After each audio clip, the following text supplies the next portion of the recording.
Good morning, buenos dias. Hi from Bogotá, Colombia. I'm still down here. I saw a lot of talk and I don't want to say excitement, but a lot of conversation in a good way, positive conversation online about Michelle Obama not going to the inauguration that happens on Monday. And there was a lot of excitement about Black women opting out. So today I would like to talk about more things we can opt out from. Okay, so the title of this video is Ignoring the Inauguration Only Won't Save You. Please don't get it twisted. I'm not saying don't ignore the inauguration. Ignore it. Opt out of anything that doesn't serve you, please, okay? But I would like to go over a list of some other things while you're at it. Okay. Hi, good morning. While you're at it, while you're opting out of that particular thing, let's add some more stuff to that list, please. Some things that we can say no to, some things that we can reject, some things that we can divest from, some things that we can opt out of. Black women. Thank you. Hi. Okay. I'm going to read the whole list to you that I came up with so far, and we're going to add to the list as we go. But first, let me introduce myself. Hi, my name is Stephanie Perry. I'm a house sitter. I'm the creator of House Sitter School. I'm the co-creator of Exodus Summit. And on this channel, we talk about Black women. No, we don't talk about. On this channel, Black women learn how to. Okay, Black women come to this channel to teach other Black women how to take a sabbatical or a career break, right? Opt out of work. How to move abroad, opt out of that country. How to bop around the world as a nomad, how to embrace ease, of course, how to house sit, how to do as little as possible, how to have more joy, a lot of how-tos. If any of these things sound good to you, subscribe to the channel, please. Go ahead and hit the subscribe button. I'll wait. Thank you. I need some music for that. Thank you. Okay. And then turn on notifications. Go ahead and ring the notification bell so you'll be notified when I go live or when I post a new video. Hi, friends. Good morning. Good morning. Hi, guys. Hey, Darlene. Hey, Tori, Prophet Mother.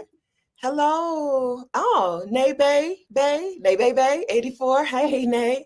Hello, Kimberly. Good morning, Jesset would be, and Anita and V Wiggins. Oop, there you are. Hello, Pretty Particular and Ra and Kemi, Traveling Light. Hey, Donna, the Art Appraiser. How's everyone? So, friends, Moments of Essence, Teddy Davis, Erica De Niro, Sean Crawford. Hi, guys. Friends, make sure that you say hi. Okay, it's what we do here. Say hello. If it's not morning, you don't have to say good morning, but you do have to give a greeting. Okay, you're up in our place. Say hello. If you're watching the replay, hello, friends in the future. I hope it's awesome there. How are you? Say hi. Thank you. All right. Oh, thank you. Okay, so one thing I'm gonna do is highlight a personal compliment. Thank you, EXO 2020 EXO. Thank you. Thank you. You know, I'm enjoying the mini twist season. It's about time for me to take them out, take them down, but I'm enjoying them while I have them. We go to Vietnam soon. So I got to figure out my hair strategy for Vietnam, which is going to require me to wash my hair, dye them great roots, and figure out the next hair strategy for February. Okay, listen, I am in favor of opting out of things. I'm in favor of saying, no, I'm not doing that. Okay. I think that Black women are more, have more peace in our lives, have more of what we want in our lives when we make room for things that we want by opting out of the things that we don't want. So let me read to you the quick list that I jotted down this morning.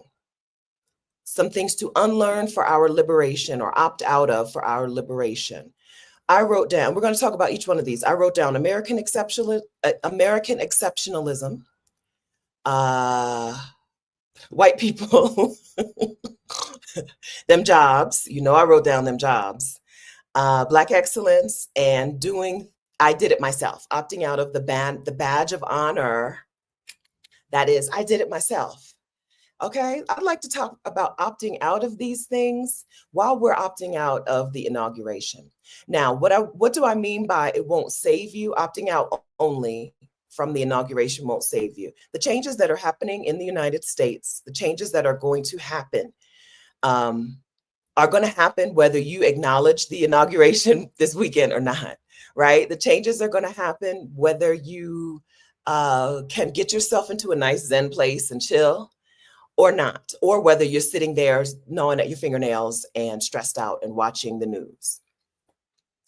They're going to happen because that's what they want, right? That's what the people want. That's what they've decided they wanted for their country, for their lives.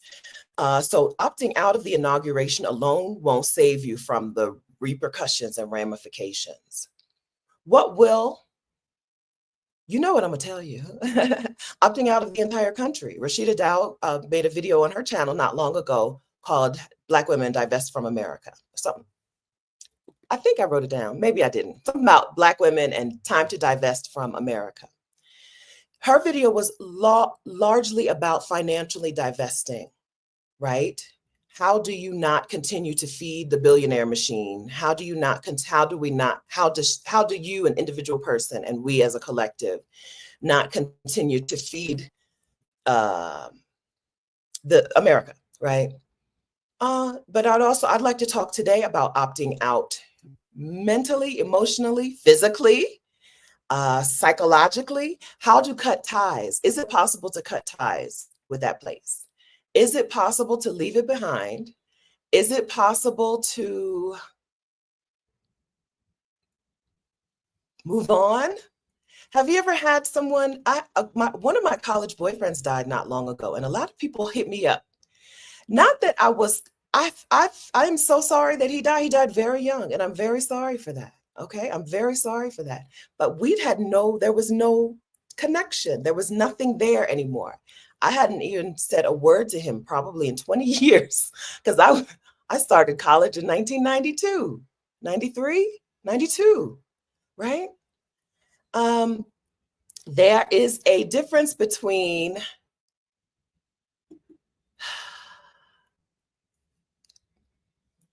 a history or a past with some people or a place and staying connected, staying in touch with. Is it possible to leave the United States and not stay in touch with it? I don't have an answer. I'm asking questions. I have not been out of the US long enough to have an answer to that, right?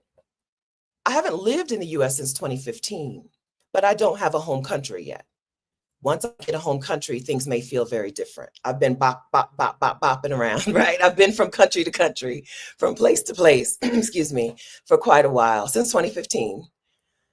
But not having a home of my own, right, maybe means that I don't have a good answer to that. But maybe some women in this community who have been gone longer have an answer.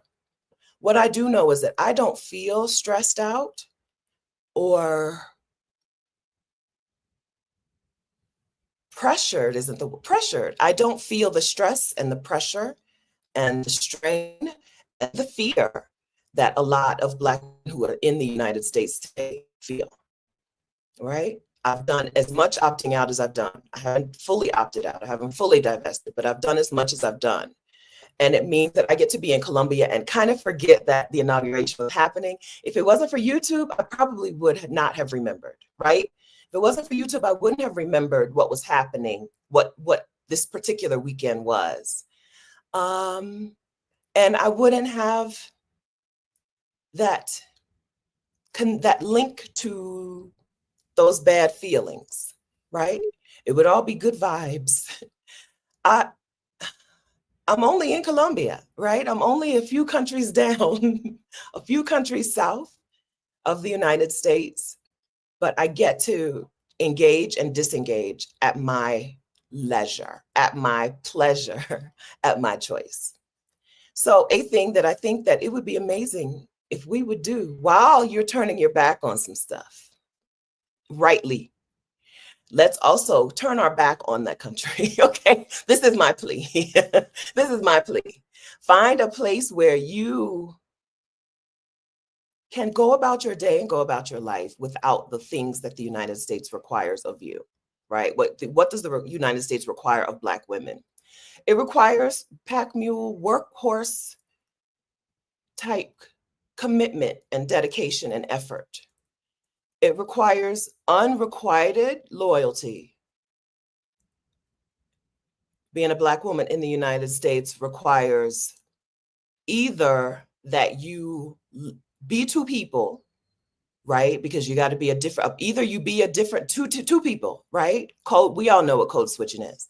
Either you're two people, or you're punished for not being two people and for always being yourself and for always being real. There's a lot of constant stress and pressure on Black women in the United States that's killing us, that you don't feel once you opt out, once you leave. So point number one was actually unlearn American exceptionalism. I think it takes that to be able to fully opt out, because if you still believe America is the greatest country in the world, you're not going to be able to fully embrace leaving it. But once you unlearn the exceptionalism, take the veil off, lift that veil. Let's lift that veil. Once that veil is lifted, you have a better chance of separating yourself, of putting yourself in your own place, instead of the place that the United States decides is the place for you. America, the United States of America, is failing in education. It's failing in healthcare. It's failing in providing support to its people. It's failing in governance. It's failing in infrastructure. It's failing in the basics of being a country. And so that is easier to leave. Once you see that, sometimes you don't really see that until you leave the country for quite a while. When I left the United States in 2015 for that year, for the first year, I was like, oh, everybody is doing everything better. Everyone is doing everything better. That place that I'm from is the pits, right? And so unlearning American exceptionalism is an important step. I can tell you all day that other places do things better, but I would like for you to go and see for yourself. I would really like for you to go and see it. Marissa says it's crumbling. The empire is falling. I don't see a difference. I'm not a historian and I'm not a history studier. I'm not a student of history. I watch YouTube, okay? I'm a YouTuber who watches YouTube videos a lot, okay? But I don't see a difference between this empire and other empires that have crumbled, right? Idiotic leadership, fear of the other, right? What causes empires to crumble is idiots in charge, right? And fear of the other. All empires have a similar history of creating a villain of the immigrant or the immigrant, and then like hurting them, throwing out the baby with the bathwater, right? All empires do that. All empires, right? That's how the Roman Empire fell. A bunch of useless and ineffective leaders back to back to back to back. Plus, all these foreigners are here. We got to do this and this and this so that they don't get anything. And then nobody got anything. All empires fall. I'm not a historian. I just am a person who went to school like you did, but I don't see the difference, is what I'm saying. And so, sticking in the United States and deciding that you're going to try to save it, I think is a useless waste of your life. I think there's a better use for you, for your life, than trying to save a falling empire. It's gonna fall. They all fall. They all fall. All right. So let's get yourself to some place where you can live. Now, American exceptionalism. Did I leave anything off the list? Shirai says, YouTube is not a place to get history. Listen, I went to school like everybody else. I read books like everybody else. I'm just saying that I'm a YouTuber. I'm not a person to learn history from, is what I'm saying. Okay. I went to school like you did. Okay. We learn stuff in school just like you learn stuff in school. I read books just like you read books. What I'm saying is I'm a YouTuber and not a person to learn history from. Okay. Okay. Thank you.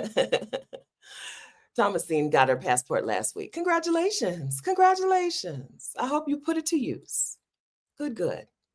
All right. So unlearning American exceptionalism just comes to putting some things in perspective and learning that the country that you think is so great is not so great, but there is a place where you can have the things that you really want. So if you're right now thinking about, like, if I was to stay in the United States, what are some things that I would want to fight for, right? What are some fights that I would take up? What are some struggles that I would pick up or have already picked up? We're Black women, right? What are some things that I want for my future generations?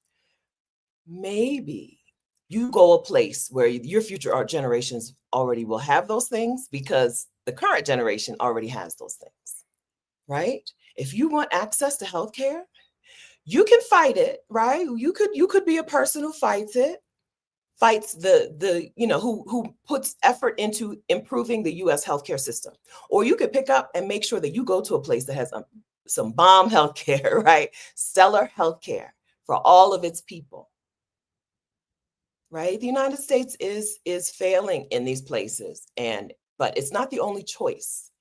Most Black people, not all, most Black people in the United States aren't there because someone chose to be there. And so you can exercise your choice to pick up and go. Everybody can exercise their choice to pick up and go. But understand that you're not American. You don't have an American passport because someone one day chose for you to have an American passport. For most of us, right? And so let's choose to go someone else. Yeah, Love Liaison 65, the amount of people crying about how hard it is for Americans to live with dignity. It is hard for Americans to live with dignity. Now, where are places where people can live better? Where are places where people have a safety net? Where are places where people have community? Where are places where people are people, right?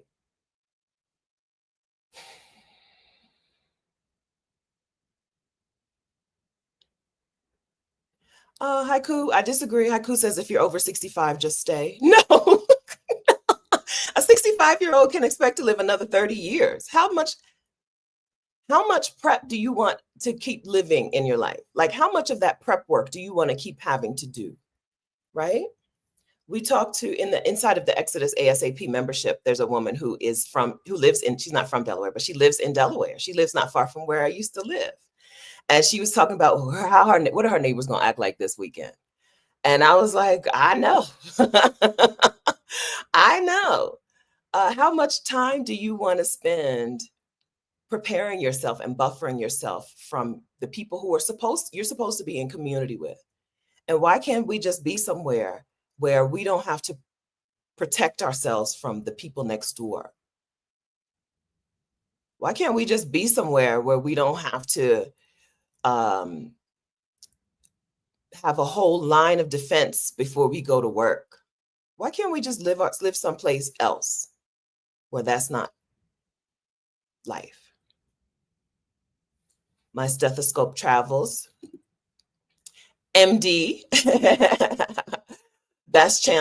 My best chance of aging well in places outside of the United States. If you combine other countries' better healthcare plus their better, I believe this, right? If you combine other countries' better healthcare plus better sense of community,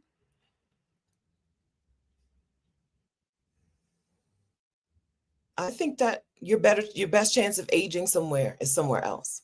Yeah. The average life expectancy number Okay, not a statistician. Again, okay, here's my other disclaimer. I'm not a statistician, but the life expectancy of 76 years old includes everybody who's already died. If you make it to like sick to your 60s in a sound mind and a sound body, you have a good chance of making it to your 90s. I don't think that's look in your own family and in your own life. Don't you know a bunch of 90-year-olds today? I I do, and a lot of my family members, like my grandparents, I had both my grandfathers lived to their 90s and they were born in the 1900s, 1900 somethings, right? Right? If you make it to your 60s, you have a good chance of making it to your 90s. That's life. That's math.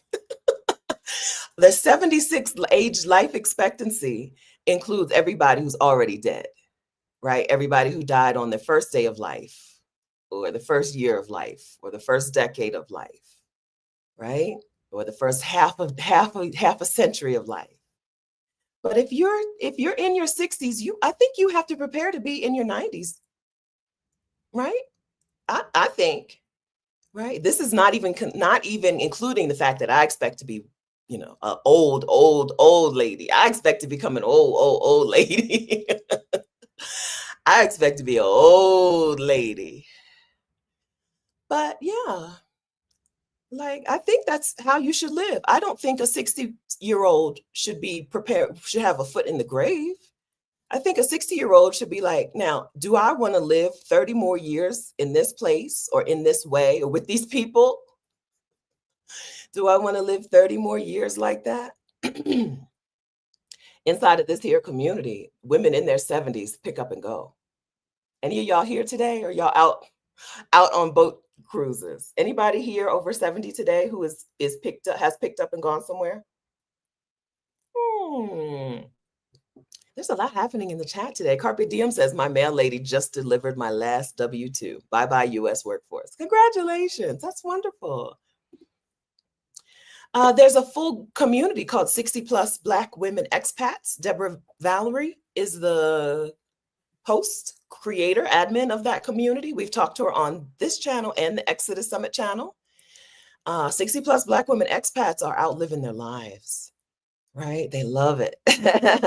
Rashida's mom didn't move abroad. Well, Rashida's mom is Jamaican, okay? But she lived in the United States. She retired in the United States, and then she moved to Mexico in her 70s.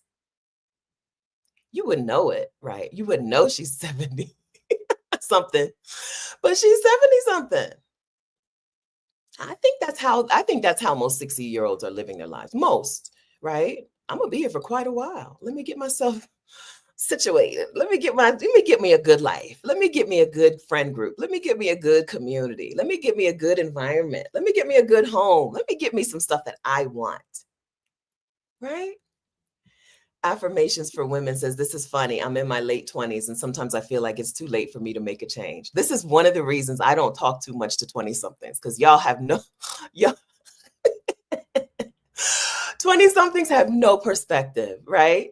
Just another form of how we've been brainwashed to not take charge of our lives. That's exactly right. A 23-year-old would be like, I'm thinking about going back to college. Is it too late? Am I too old? Girl. 20 somethings act like they've never met a 60-year-old in their lives. Right? You know, people get older, don't you? You know, 30 is not the end for you. You're aware of that, right? You're aware that there's nobody's going to pull the plug on your life when you no longer have a 2 in your age. Right? Erica says she remembers thinking it's too late when she was 35. I'm 50. I look good. Insert compliments here. Thank you. And listen, some things are just getting started. Some things are just getting started. Right? I'll be like, girl, the 20 somethings, I don't even do it. I don't do it to myself. I'll be like, girl, am I too late? Am I too old? That's me. That's my impression of a 20 something. Thank you. Glamour Diva, I'm 76. Living. There is so much ahead of you. And listen, you're younger than you're ever going to be. if your concern is about being older, you're not going to get any younger. You might start looking younger. Listen, prepare yourselves. I'm in Colombia where they do a whole bunch of things to people. I might start looking younger. Brace yourselves. Brace yourselves. I might start looking younger, but I'm not going to get any younger. I'm not going to get any younger. This is the youngest I'm ever going to be. So I'm going to live like that. I'm going to live that way. So let's add that to the list of things to unlearn. So we're unlearning American exceptionalism. Let's also unlearn the box of age. I'll find a better way to put it. Let's unlearn that box of my age. I'm this age, and here's the box I'm supposed to be in. I'm 20 something, and I'm supposed to be in grind mode. Or I'm 60 or I'm 70 something, and I'm supposed to be in wheelchair mode, right? I don't mean wheelchair mode. I mean rocking chair. I meant rocking chair mode.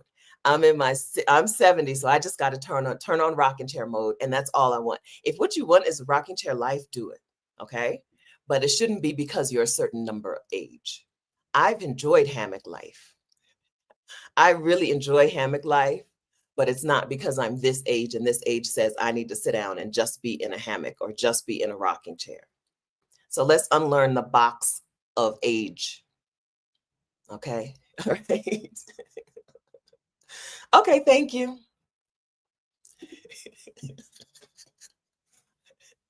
I don't know what's going to happen, Claire, but I do know they be doing stuff down here. Okay.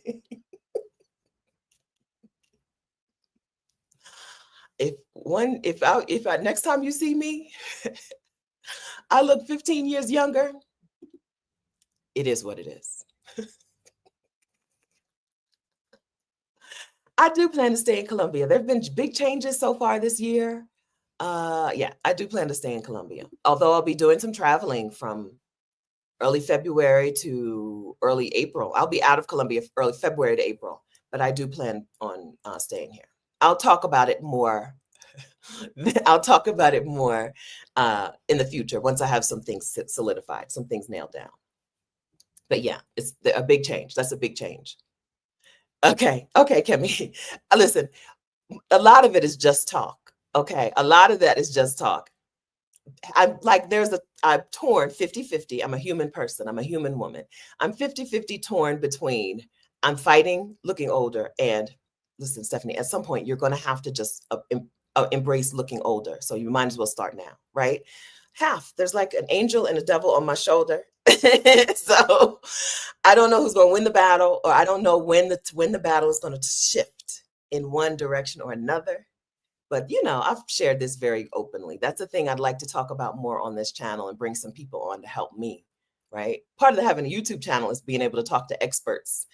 And I would love to talk to some experts about how I can fix the box that I've let age put me in. Okay. I'd like to fix that for myself and my mind, but the little devil on my shoulder might win first. Tell us what happens in Colombia that can make you look younger. They believe so all over the world, women and men believe in doing things in like plastic surgery and fillers and stuff all over the world. But here it's without shame. In the United States, them women are getting that stuff done, right? Them same women, you'd be like, girl, you look good. Yeah. Her plastic surgeon is very good, right? But here it's less. There's less stigma. I don't know about no stigma, but there's a whole lot less stigma about, listen, I've got fillers, I've got Botox, I've got a facelift, I've done blepharostomy, the eyelid surgery, I've done a brow lift, there's less stigma. I got the chin, whatever. There's just a lot less stigma here. Plus, it costs less. Right. But I'm fighting that battle too. 50 is being 50 is amazing. But it's also a little bit scary because next is 60, right? Next is 60.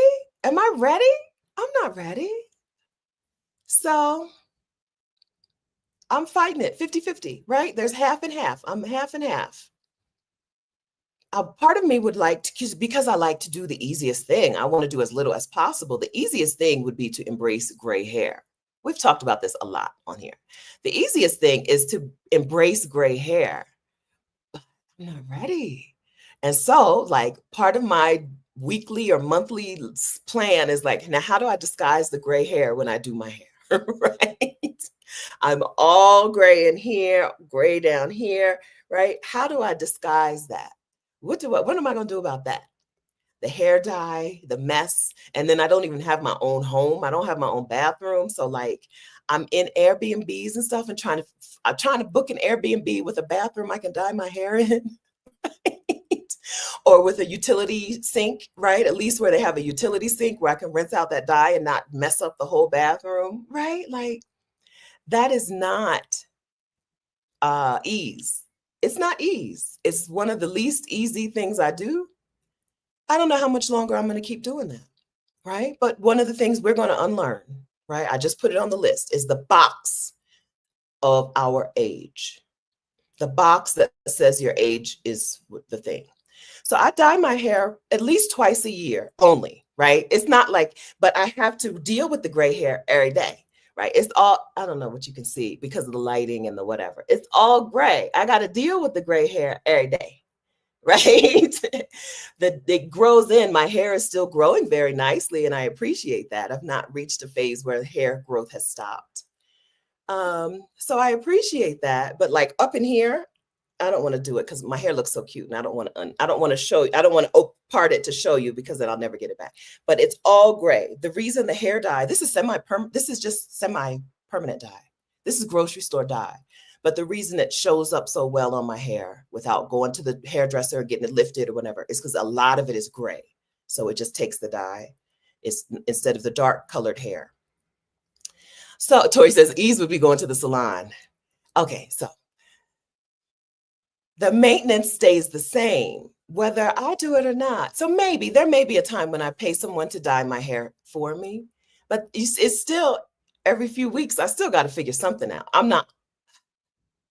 Maybe once I get a life here in Colombia and get a hairdresser, it might be time for me to pay somebody to do those things. But still, it's more mental, right? It's more mental. Looking in the mirror and seeing the gray hair, it's alarming, right? I'm getting jowls, seeing the jowls in the mirror. I have not taken myself fully out of that box, right? The box of aging. I've talked about this. It's no secret. I'm not going to pretend like I have that all together. I do not have that all together. But maybe this may be a year that I spend some time and find some people to come, some women to come and talk on this channel to help us, help those of us who want to figure out a different way to age, right? Maybe. Carol says it's all mental. Get over it. I can't. I need help. Help me, Carol. That's what I'm saying. I need help. If I could get over it, I'd be over it because I like ease. Okay, number 3 thing that we're going to unlearn for our own liberation, I think, is being in community with white people. Listen, I'm not telling you to not have any white people in your community, but I'm saying don't have white people in your community. Unlearn, well, at least unlearn. We at least want to unlearn what their form of community looks like. This is a better answer. Unlearn what American white people's idea of community looks like and find community that works for you, right? Their idea of community, did y'all grow up with white people? Do you have white friends? I went to Westerville North High School in Westerville, Ohio, and them white people, them and their parents, their moms didn't like them. They're friends. As friends, they didn't like each other. It was white then. Westerville is different. The racial makeup of Westerville has evened out. But when I was there, it was not white. It was not Black. There were not Black people. My high school class was probably 400, 500 people, and there were maybe 40 of us in that class. And when my brother graduated, there was probably 4 in his class, like seriously. But they have a different idea of what community is. Competition is really there. When they say community, they really mean competition. When they say friends, they really mean competitors. And then they convince us that we should be doing so many things on our own and not in true community. So let's say unlearn their idea of what community is.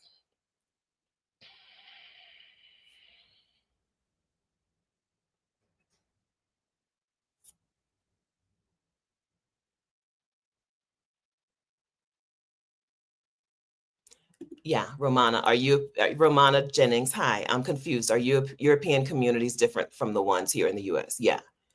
Yeah. So American white people are a very distinct group of people, right? Just like I grew up in Delaware and Ohio, and I've lived in Texas, right? Just like a Ghanaian Black person, a Black woman my age, born and raised in Ghana, is different from me, even though we might have the same genetic makeup, right? Just like they're different from us. These white people are different from white Europeans. White American people have gained the world and lost their souls, right? They've sold their souls for money. They don't feel a connection to other people like most humans do. Most humans do feel a connection. So somebody said not too long ago, that's the soul. Who was here? Maybe Tony Jones? I think it was Tony. Her description or definition of a soul is the thing that connects humans. Your soul is what connects you to other people. And that's what the Bible says. You can what does it profit a man to gain the world and lose his soul? That's what these white people have done in the United States. They don't feel a connection to other people, which I think is obvious. I think that's clear. They don't feel a connection to other people. And then they teach other people that that's how humans are supposed to be when that's not how we're supposed to be. We are connected and we feel that. Black women are the most connected. Black women feel the most connected. We are the most soulful people, right? The most compassionate people, the most caring people. It's because we have the most soul, I think, right? If we are the first woman, we are the most soul having people. I think that makes total sense to me. I don't know if it makes any sense and if I'm explaining what I mean, but it makes total sense to me that Black women are the most connected people, being the first human, right? Adam wasn't. Adam was made differently from Eve. So Eve is the first real person, right? And the first woman, and the woman who gave birth to all of humanity. If that's a Black woman, then it makes sense to me that we have a different level of humanity, a different level of connectedness, a different level of soul. And that's why it's dangerous to stay in community with people who don't have a soul, right? It's dangerous to stay in community with people who will give up anything and anyone for power, for money, for their privilege. Right? Remember during the COVID when they fought so hard to not have their kids wear masks in schools? Like, these are your kids, your children. I will never forget that video of that little boy in middle school. There was like a school board meeting, and it was a middle school boy, and he stood up in front of the mic and he said his grandma who worked for the school district, his grandma just died from COVID. And he thinks that she would have wanted everybody to wear masks. And there was white women behind him. Their faces were so distorted. I'm like, you can see the soullessness in these people. You cannot imagine, no matter how bad of a mother you know in Black womanhood, you can't imagine a woman sitting in a school board meeting mocking a little boy who's talking about his grandma dying from COVID. You can't imagine a Black woman doing that. You cannot imagine a Black woman doing what those two women were doing behind that boy's back. You can't picture it. You cannot, it's not possible. It's not possible. I don't care. Listen, I have foster siblings. I know some Black women who are not good mothers, okay? But none of them would do that. Right. No souls. And so, thank you. I put on blush today. Is that the difference maker? I got blush. Yeah, it's not. And so being in community with them in their version of community is destructive to us. Right?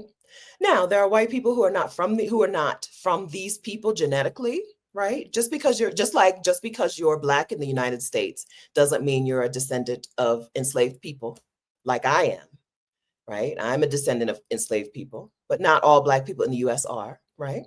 Same with white people. Just because you're a white person in the United States doesn't mean you're a descendant of the people who sold the world, sold their souls for the world, right? So there's different people around, but the majority are that. And being in community with them is really harmful for us, right? Okay, Erica says correct. Okay. Being in community with those people is really harmful. I hope that we unlearn having to include them in stuff. I really, really owe a debt of gratitude sincerely to the Black woman natural hair movement, because I think that's the first time on social media, which was a new thing, first time that we saw Black women say, this is for Black women, right? Black women centering Black women. Until then, Black women have largely been inclusive and included other people because we've been so historically excluded, right? And so you saw other people doing things to include everyone. But the natural hair movement was like, no, this is for this. This is for us. And not just us, but us, a specific hair type even, right?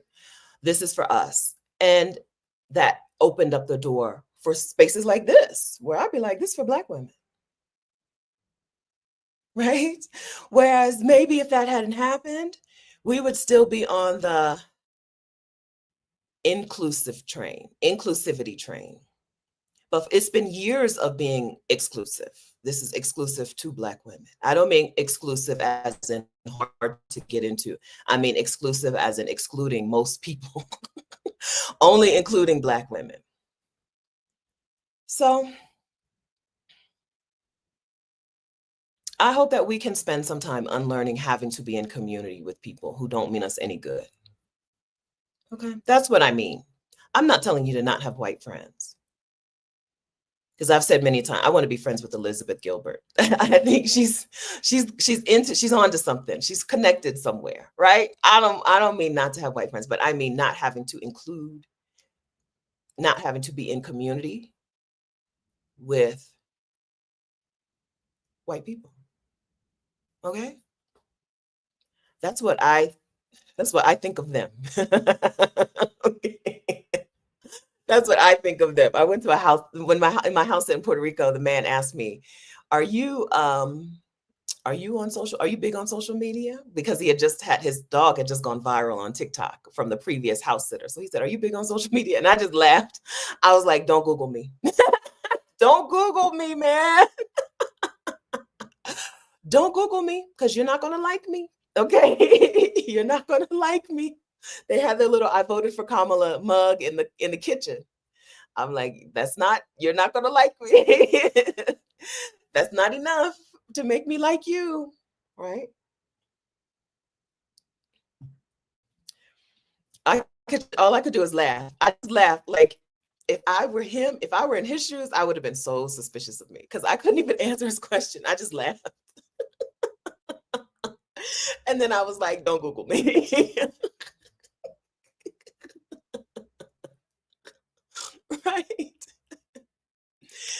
may know that I consider house sitting reparations. I consider getting a free place to stay in people's homes reparations. House sitting is not reparations. We need actual physical reparations. We need actual cash money. Okay. But I do treat house sitting like it's reparations. I do stay in people's homes for free. Okay. House sitting. And that is a way that I feel like I'm going to get my reparations in this lifetime. It's not reparations, so I want to say. I want to be clear. I'm clear on that. Okay. But that's how I treat house sitting also, often. Okay, so we're unlearning American exceptionalism. We're learning the box of our age. We're unlearning being in community with white people their way. Okay, let's also F them jobs while we're at it. Let's also F them jobs, okay? Listen, one of the reasons I look so good, I was laying in the bed this morning. I set up the video, made the video set it up on StreamYard, made the thumbnail. And I was laying in the bed, like I'm in the hotel and I get free breakfast. And I was scrolling on the phone and I was like, if I get up now, I have time to get breakfast and get cute. If I wait longer, I'm going to have to choose one or the other. And so I'm scrolling on the phone, but still not getting out of bed. I'm like, I need to get up out of bed, Stephanie, so you can get breakfast and get cute. I had priorities this morning, but I wasn't living out those priorities. And then I saw a post in the Exodus Summit Facebook group. I'm going to read it to you right now. The group is private. As y'all know, I'm not the best at saving things, keeping things quiet, but I will not say her name unless she wants to say her name here in the chat. Okay. Here's what I read in the Facebook group on this fine morning. I want to thank Rashida, Stephanie, and my Exodus Summit Detroit sisters and this Exodus community. I was in a toxic job. In the past, I would have cried, sustained, and then finally moved on without any coins for a cushion. But, okay, this is where we get the credit, okay? I put in a request for a mutual separation with severance, including a bonus, and I got it. Eternally grateful. Signed, Exodus Summit sister. She put in a request for a severance package, including a bonus to leave a toxic job, and she got it. F them jobs. F them jobs.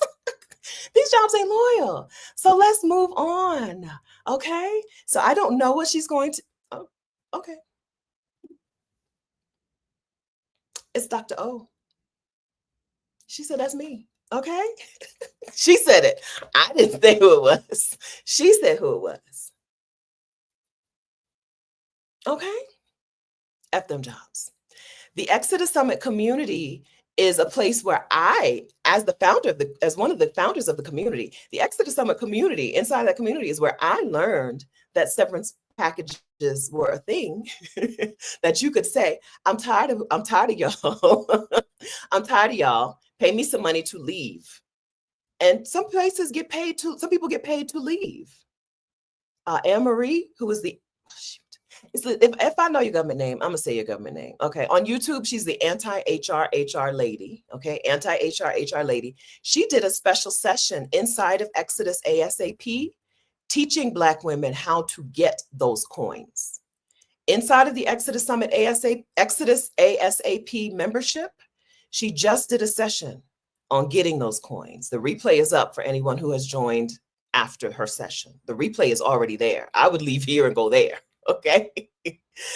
Just did a session. I didn't go to the session. I don't remember if it was a travel day for me or if I had another call at the time or if I was just exhausted and sleep. But I wasn't at the session. Rashida texted me and was like, this is a 6-figure talk, right? Maybe she didn't say 6, maybe 5-figure talk. This is a talk that is going to make women 5 and 6 figures. Stay on a job if you want to. We're leaving, okay? F them jobs. We're leaving. We're leaving. I don't know if a severance package is enough to get you to your retirement. If you have retirement money in the can, just waiting for you to hit the age when you're allowed to take it without the financial penalties, right? If you have that coming to you, I don't know if a severance package can get you to that place, but let's try. Let's try. F them jobs. F them jobs. These jobs ain't loyal.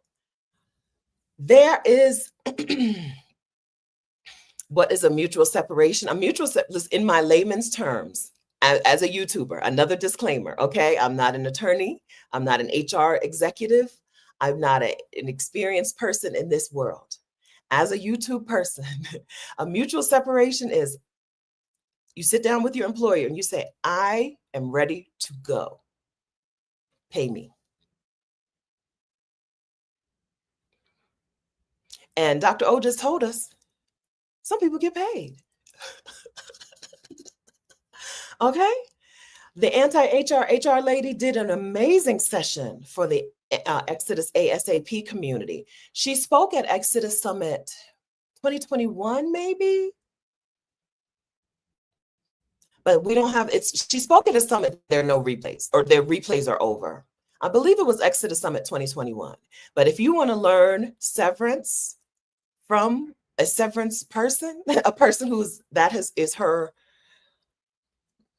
movement, Black women, get your coins, okay? If that's her movement, if you want to learn from her.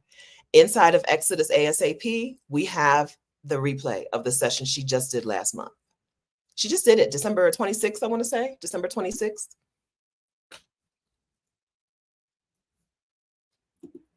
Okay. Dr. O says, I told them that they didn't want me. They harassed me, and I am a protected class. I want out. Yes, I use the anti-HR lady and another attorney's advice. Black women are a protected class. And if an employer, can get out by giving you money instead of having to go through a lawsuit, right? If the treatment, I'm not the attorney. I'm not the anti-HR lady. Learn from her. But here's my understanding, right? They would rather pay you to leave than go through a lawsuit. And if you are a protected class, because of your race or your sexual orientation, I was trying to figure it out, right? Race or sexual orientation or something. If you are a protected class or your disability,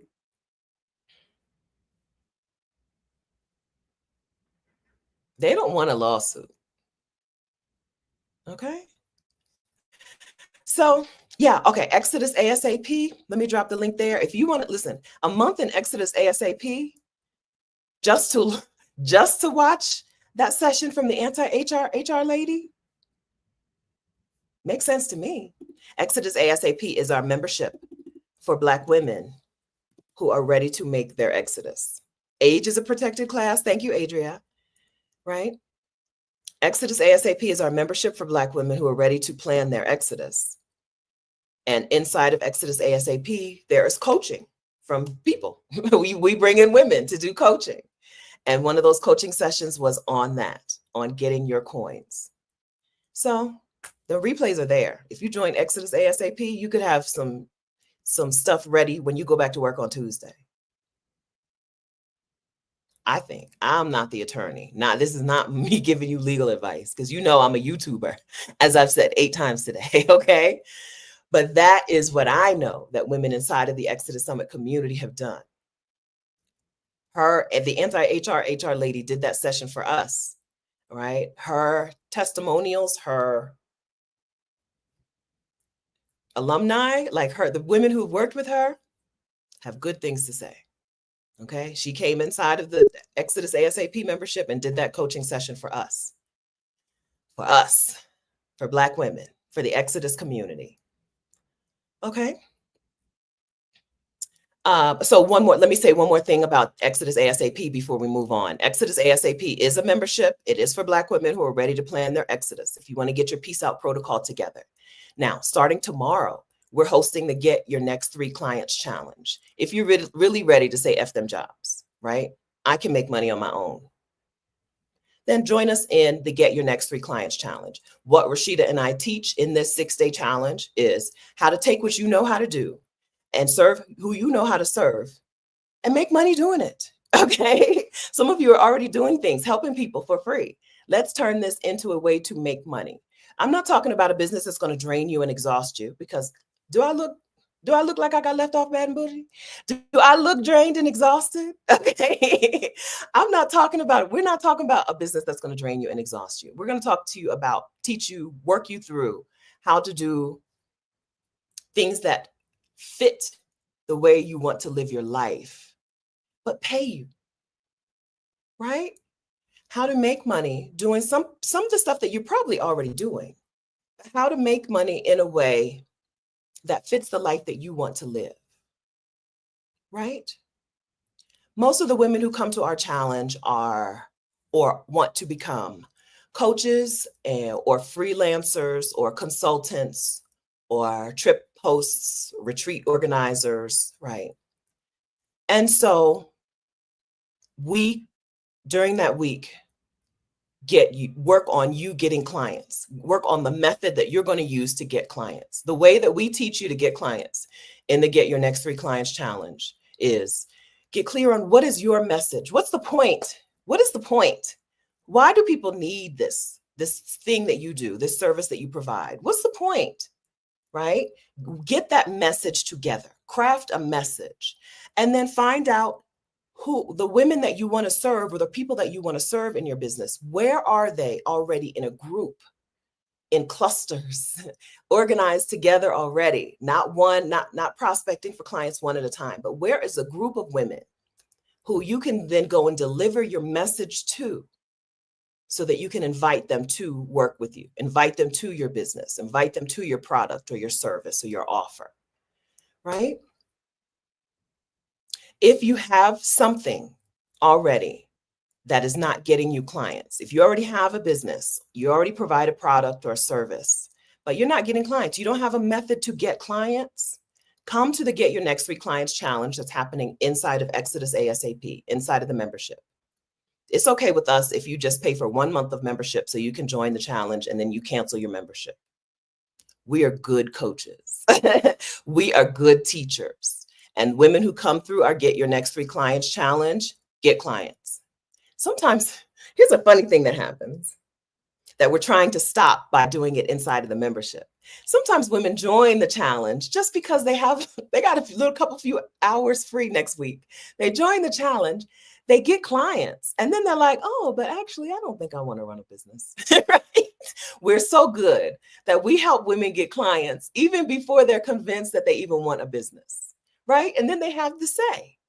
The challenge is all next week, Sunday through Friday. It's 6 days. We get together at 2 p.m. Eastern time for an hour. You need at least a half an hour to do your assignment before we get together.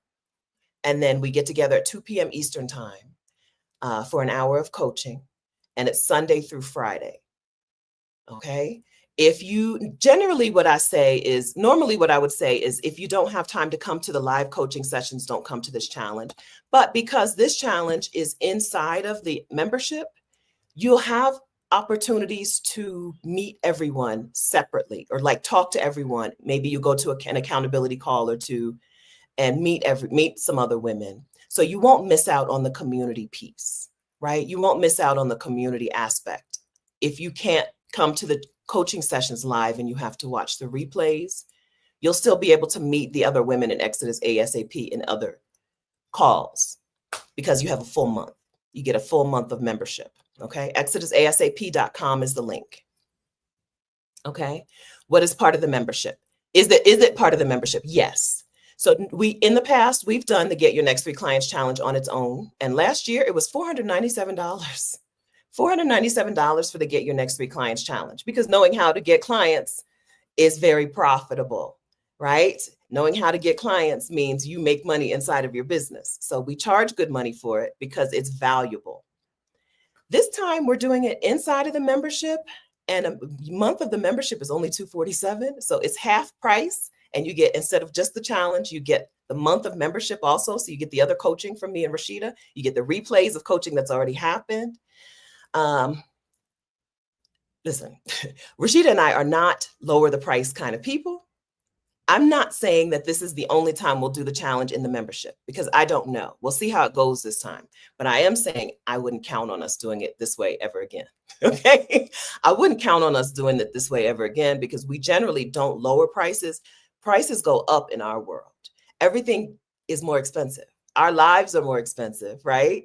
I'm about to get like an actual home to live in. That rent is going to go up year after year, right?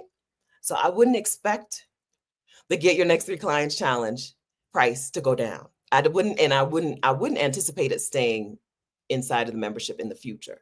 We're going to do it this time. We're going to see how it goes. Now, if it goes amazing, we'll probably keep doing it inside of the community, maybe once or twice a year. But if it doesn't go well, and we're like, man, we made more money last time, and if everybody did their work better because they paid more, then you won't see it inside there again.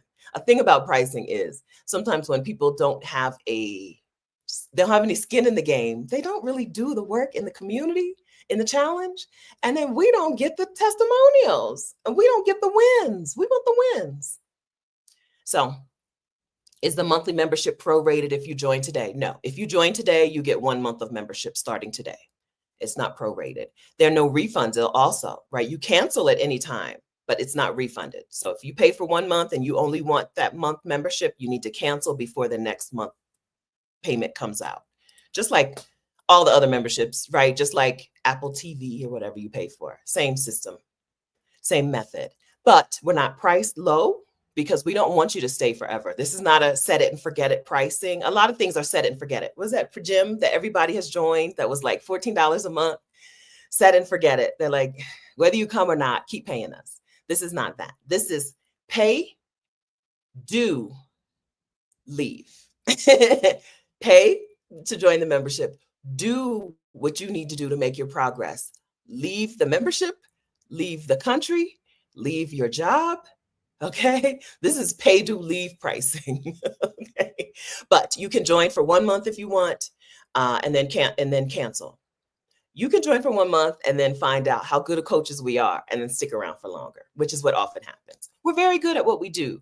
We're very good at understanding how to make a thing work for you instead of giving you like the hard way of doing things. We're as little as possible people. And so our coaching is, how do you do something that works for the life that you want, right? Not for the life that America tells you you're supposed to be going after, the hustle, grind, no sleep, rest when you're dead life. How do you build a business that works for you? Okay. Yeah. Yeah, LB, I'm an RN looking to virtual nursing. Listen, friends, get yourself a job that fits your needs. We've got it so backwards. F them jobs, I want to say one more time. We've got it really backwards in the United States. We're told that the job is important and we squeeze in the rest of our lives around it. Instead, from here on, now and forevermore, until you don't need another job, let's choose jobs or choose ways to make money that fit the life we want. And if it doesn't fit the life we want, we don't do it. Let's try that. First, you have to know what your priorities are and what your values are and what you want for yourself, which often you don't know until you take a break, which is why we talk about career breaks all the time. Start with, what do you want for yourself? And then find ways to live and support yourself and make money that fit that. Instead of stressing out for... She said, Dr. O said, I was in a toxic job. Instead of that, let's make sure that the job fits our needs. And when it doesn't serve us, we leave it. With our coins, let's try it that way. Thank you.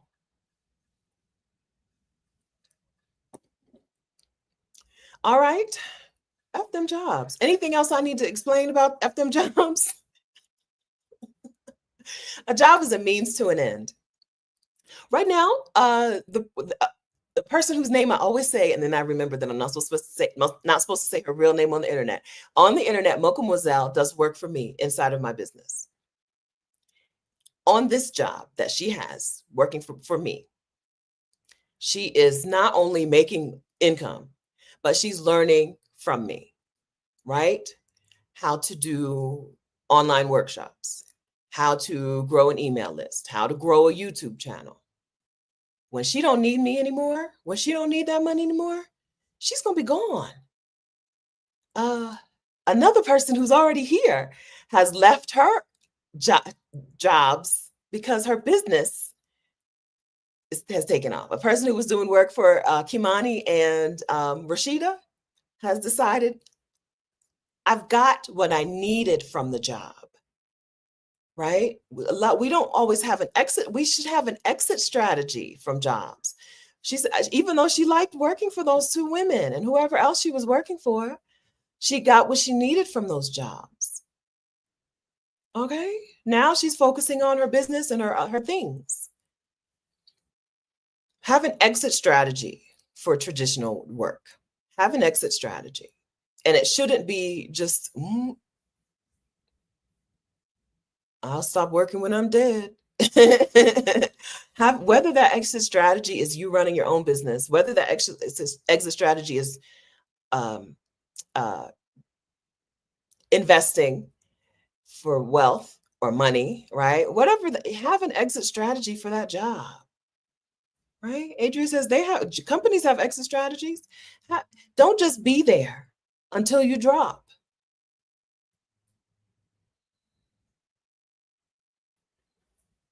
Okay.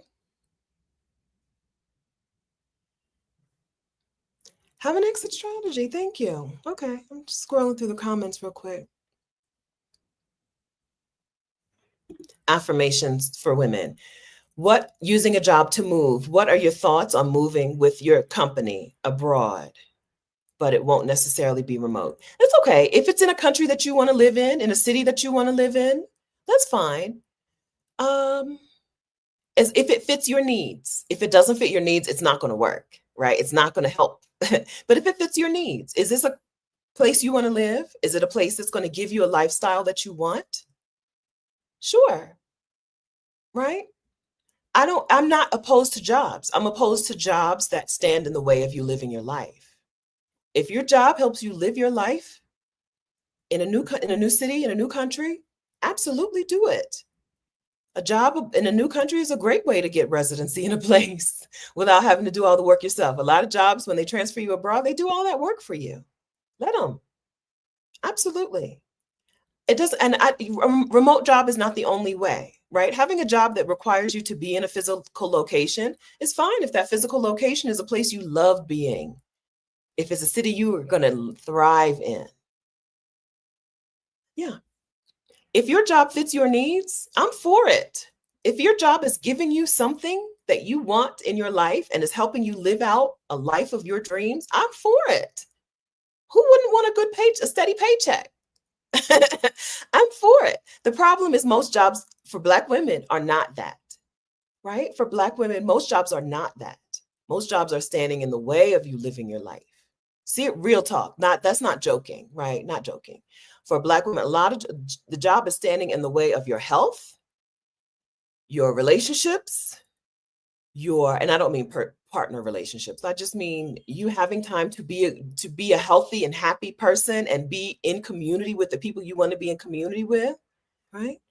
Jobs are standing in the way of you making better money, right?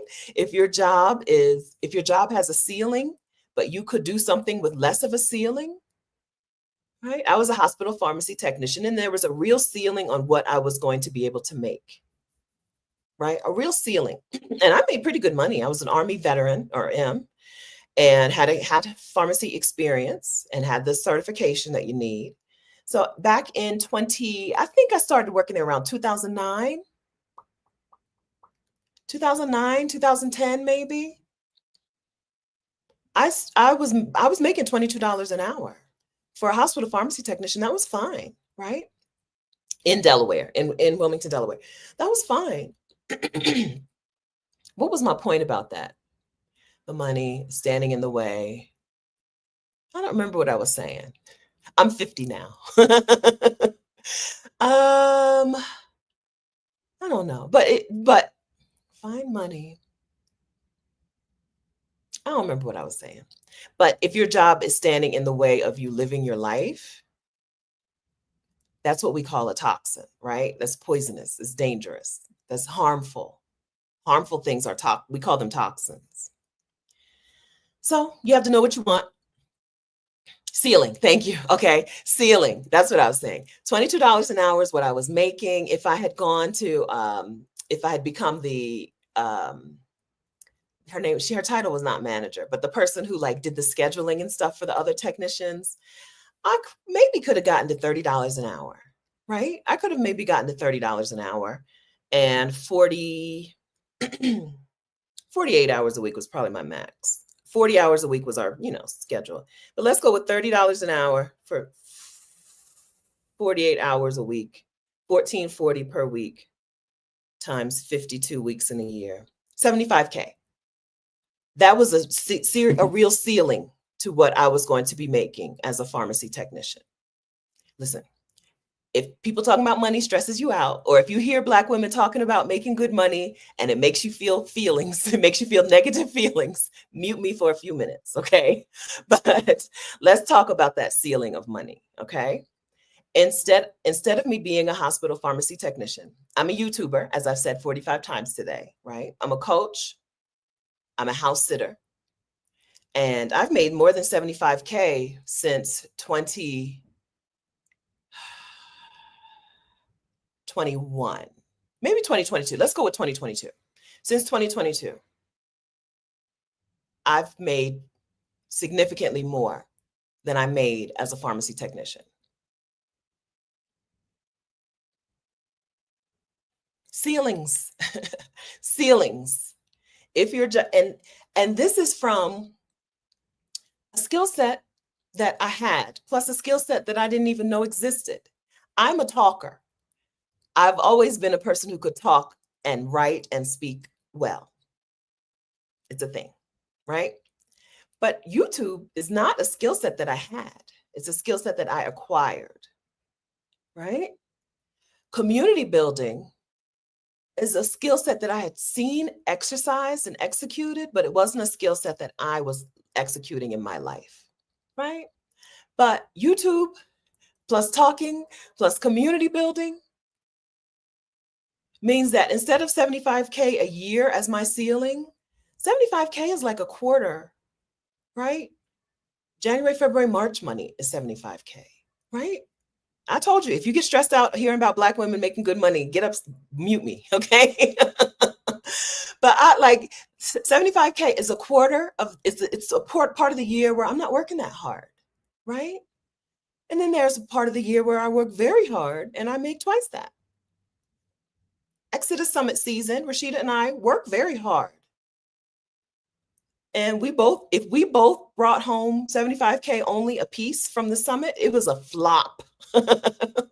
we haven't brought home less than that since the second year. And we,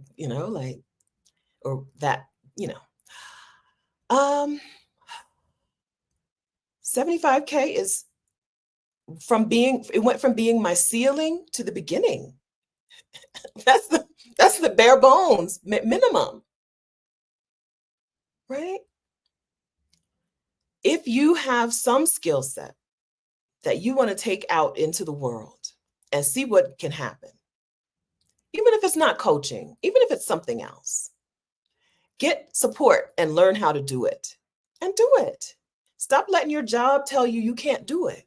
What happens inside of the Get Your Next 3 Clients Challenge a lot is that women say, well, I want to do this thing, but my job won't let me, right? Non-compete clauses and whatever is my job won't let me. If your job is in control of other parts of your life, you have a master. F them jobs.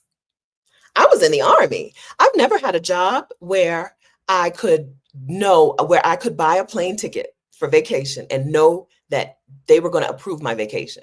Now, I know I'm getting on the plane because I'll quit a job in a minute. Okay.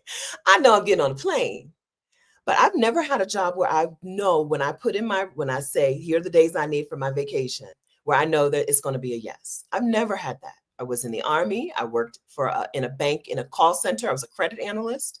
I was a hospital pharmacy technician. I was a waitress briefly in between high school and college for a summer. I was a waitress. I've had a lot of jobs, but I feel like I was a temp. I worked for a temp agency. I guess that was the time. That was the only time, because if I'm just not coming. I'm just not taking that job. Yeah, but any other time, I put in a request for vacation that I earned, and they'd be like, well, you asked for 5 days. You asked for Monday through Friday. We're going to give you Tuesday, Wednesday, and Friday. You got to figure the rest out. Right? No loyalty. So I'm not going to be loyal to them. Right? Absolutely no reciprocity. F them jobs. Okay. F them jobs. Maven says, in the US, your job skills are used to make and keep someone else wealthy, period. I think my approach to jobs today, if I were to be a person in the job world today, my approach would be, what skill set and what connections and what money do I need to be able to live the life I want? I'm going to make sure that I have a job that gives me those things, right? And then I'm leaving once I get those things. It might be, maybe you want to, maybe author, okay? Maybe you want to be an author, you want to run a publishing company of your own, which is my dream, right?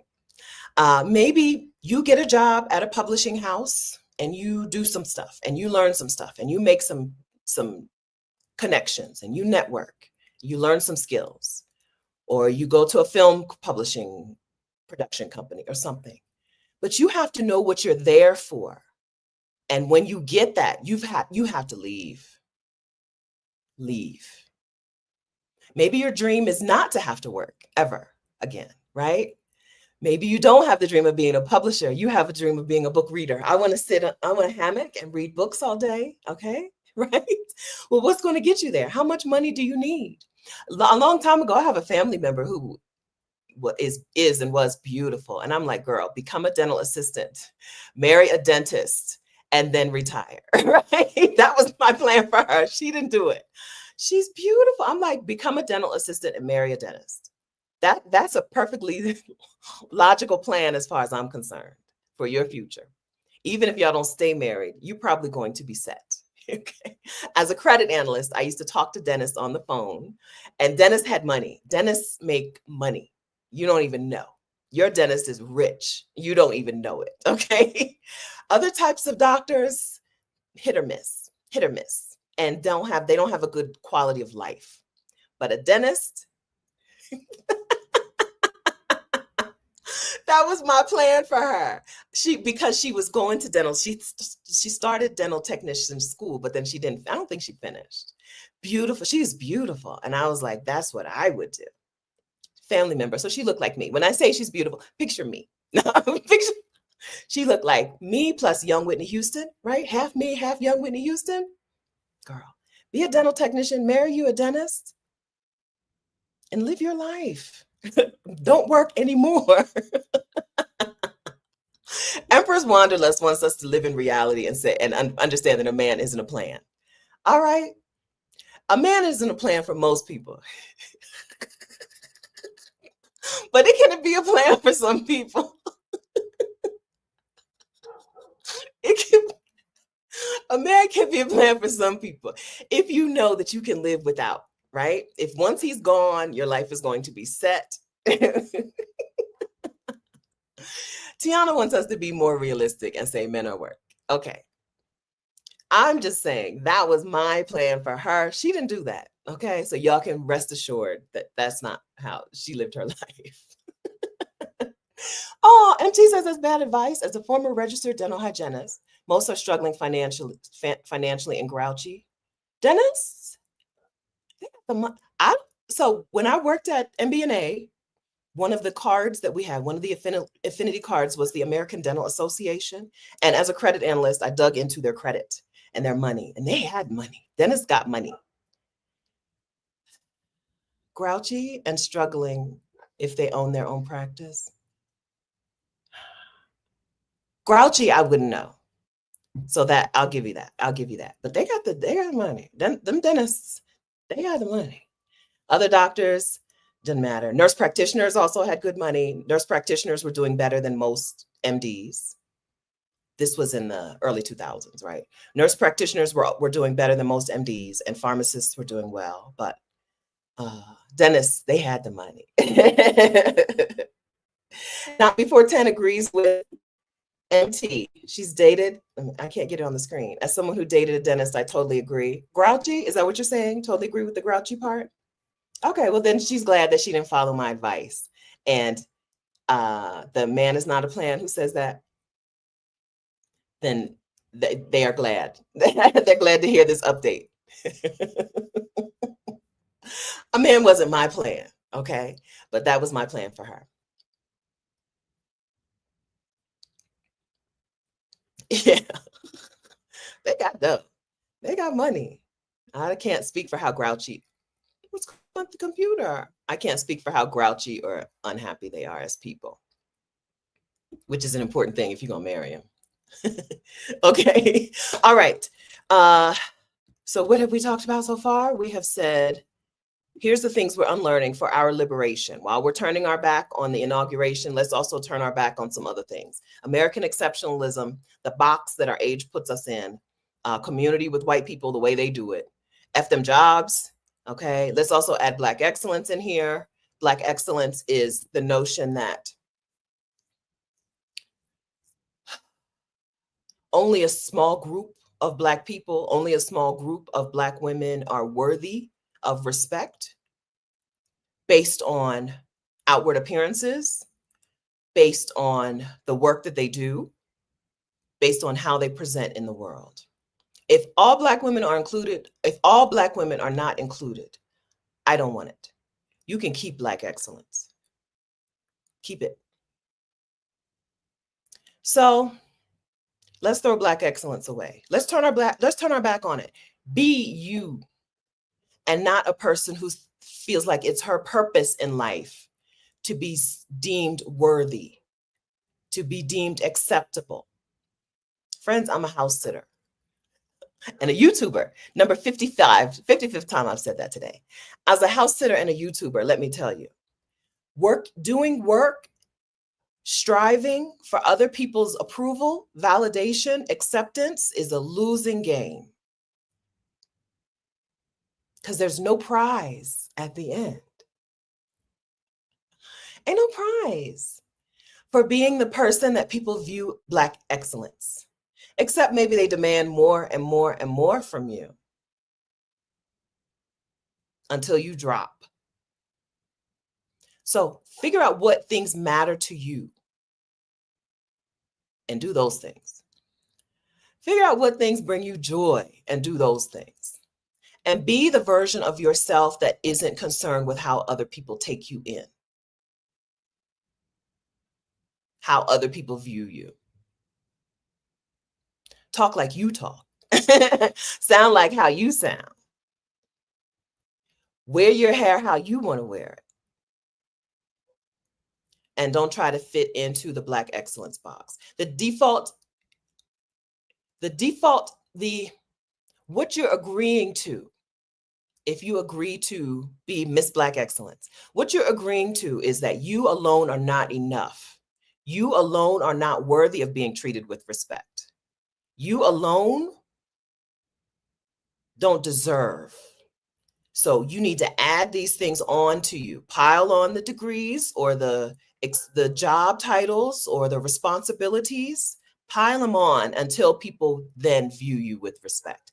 If they don't view the naked version of you, the raw version of you with respect, they never will. If who you are without all of those things is not enough, you're not enough with those things. That's why we come over here, get in community with Black women, because Black women, especially Black women who have given up on Black excellence, will treat you well. Will be in community with you, and not the title of you, not the degreed version of you, but you, the person. Anything that presupposes that you alone are not enough, throw it away. I hate it. I hate it. Okay. So Black excellence, we adding that to things that we're turning our back on these things. Okay. Thank you. Thanks kindly. Appreciate you. Now, some of you, I just told you my dream. I want my own publishing company. Right? Oh, I'm sorry I brought that up. Don't ask me about the book, please. Give me a few more days before you start asking me about. Give me a few more days into January before you ask me about my book. Okay. But that is the thing that I want, right? So I'm not saying not to want anything. It's a thing that I think I would really like. I think I like it. We'll see. As long as I don't have to I don't want to be involved in the day-to-day. Okay, understand that. I want to set the vision for my production company, and then I want to go to Fiji. Okay. Which is why I'm spending some time learning how to be a non-capitalist employer. It is possible to run a business in a socialist way, in a less capitalist way. So that's the thing that I spend a lot of my free time like watching YouTube videos about, and going to coaching programs about, and going to conferences about. But that's how I see things. I'm not saying that not to have a vision or dream for your life, right? But what I'm saying is make sure it's yours. And make sure you're not doing it so other people approve of you and value you and respect you. Because if they don't respect you today, they're not going to respect you with the other title or the other degree, the other job, the other responsibilities. That's not how it works. That's not how it works. You point to anybody, in the world. Right? We started off talking about Michelle Obama, right? Who should be, if Black excellence worked, who would be treated with more respect than Michelle Obama? But is she? It don't work. It don't work. Okay. Thank you. All right. Anything about that?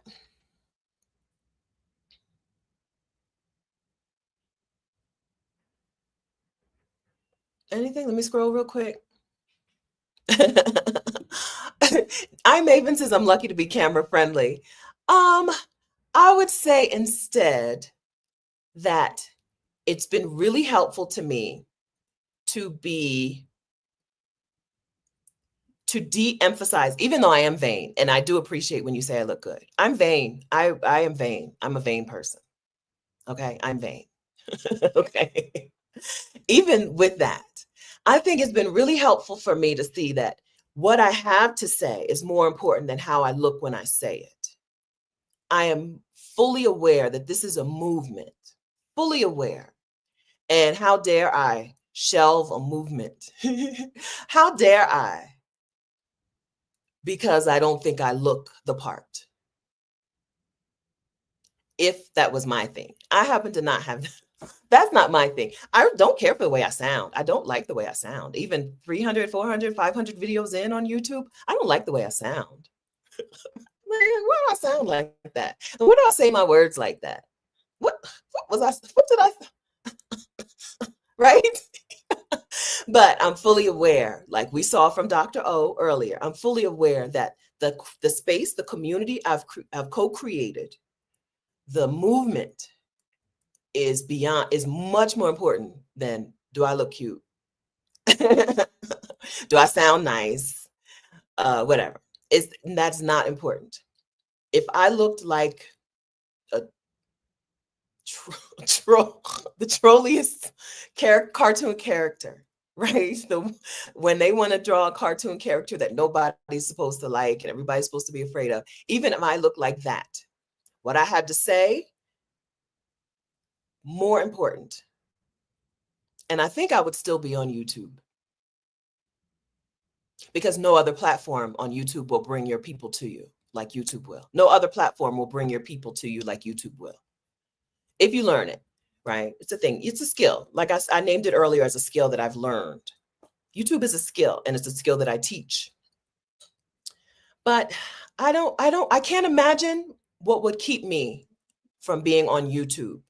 When I came back from my first year of travel in 2016, I started my YouTube channel because I made a list of 8 Black women who I wanted to know about this, right? Listen, remember the video where the little girl put her aunt put lipstick on her? She was like 3 or 4. And she was like, I got to show my grandma this. I got to show my grandma this. That's how I came back from my gap year. Listen, Katrina, Kim, where y'all at? I got to show y'all this, right? Aaliyah, some people, listen, I know Black women who need this.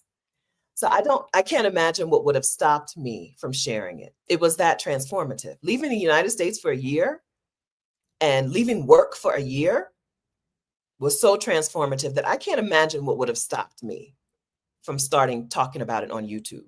And I was only talking about it on YouTube because I thought, let me put it in a place so I don't have to keep answering their questions over and over. My idea, in my mind, right? They were going to be like, Stephanie, now tell me about this. Now tell me about that. Now tell me about this. And I was going to make the YouTube videos to have a place to share. So my first YouTube videos were gap year A to Z, grown up gap year from A to Z. And I was going to talk about all, right? That was the first iteration of my channel. And then they didn't ask me no questions. Charmaine, Katrina. Now, a lot of them have now taken a gap year or have now taken a sabbatical or have now left the country or quit their jobs, right? But for the first 4 years, they didn't care. It was not for them. It was for y'all, okay? For the first few years, it was for y'all. But it started for them. It started because I thought they wouldn't like to know. And so I told them. And look what happened. Now, some women who I have met in the real world but wouldn't have met otherwise are out living amazing lives. Because I was like, the message is more important than the look of the messenger. Because sometimes I don't look cute on here. I know it. Sometimes I don't look cute on here. But the message is more important than the messenger. Right? Sometimes people ask me to be a guest on their podcast and I don't ask questions. The thing about me is I don't ask any extra questions. I fill in the blanks. And so when they be like, be on my podcast, I show up looking any kind of way. And then it turns out it's a video podcast. And here I am with no eyebrows drawn on. Yoinks, surprise. But you know what I do? I talk my talk. I deliver my message. I convert Black women to this way of doing things. I do it, even when I look a mess. What was it, Andrea's podcast, The Next Best Thing, her podcast, girl, I didn't know it was a podcast. I mean, I didn't know it was a video. I do not look cute, but let me tell you, I delivered the hammer. I said what I needed to say in that conversation. Somebody here today is probably here because they saw me on her podcast, right? There are external. So I'm not above this. We just talked. I probably talked for half an hour about me and gray hair. I'm not above the idea of I'm superficial. I'm vain. I'm very surface level in my real life. A lot of my conversations very surface level, right? But I know that this is a movement. And that some Black women is some Black woman is alive today who would not be if she kept going on that job the way she was going. Some family is together today because they left what the United States told them had to be their way of life. And they're out in the world together, loving each other, living together, being together, instead of in the US working, grinding, hustling. So even if I looked like, I don't know a cartoon character that I can name, Shrek, okay? Even if I was Shrek, I think I would still be right here talking my talk. Okay. So I hope that helps you. Because I know you're cuter than Shrek, but it doesn't matter. It doesn't matter. It doesn't matter. What you have to say can only come from you.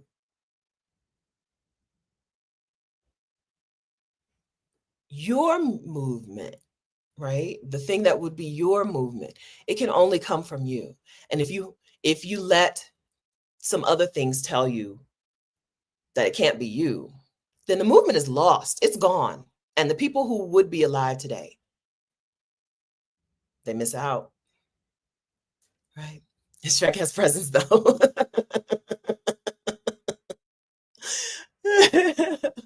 Okay. Okay. All right. Okay. Thank you, Alfreda. Okay. So listen, eyebrows. I don't have eyebrows. Everything you see, I manufactured. I drew these on. And every now and then I slip up. You'll see me on the internet without eyebrows. And I will mention it because it makes me feel a way. I feel a way about it. I don't like to look at myself with no eyebrows, even though I don't have eyebrows, right? It's a thing that I should get over, but I'm not over it. I do fill in my eyebrows, but I don't think on that interview. I don't think on that interview. Let me look her up. I don't even know if I had. Let me see if I even had eyebrows on the interview. That was a yoinks, a okie doke. Because I don't ask questions. I assume things. I fill in the blanks of my own me. Next best thing, Andrea Stephanie. I'll show you. Oh, I have on a little hint of an eyebrow. I should have pulled it up on here so that I could and then I had on some sort of, maybe my pajama shirt or something, and then I ended up throwing a shawl around my collar, a shawl around my shoulders. This is not on topic, but I do want to show you this video. I should have looked it up over here instead of over there.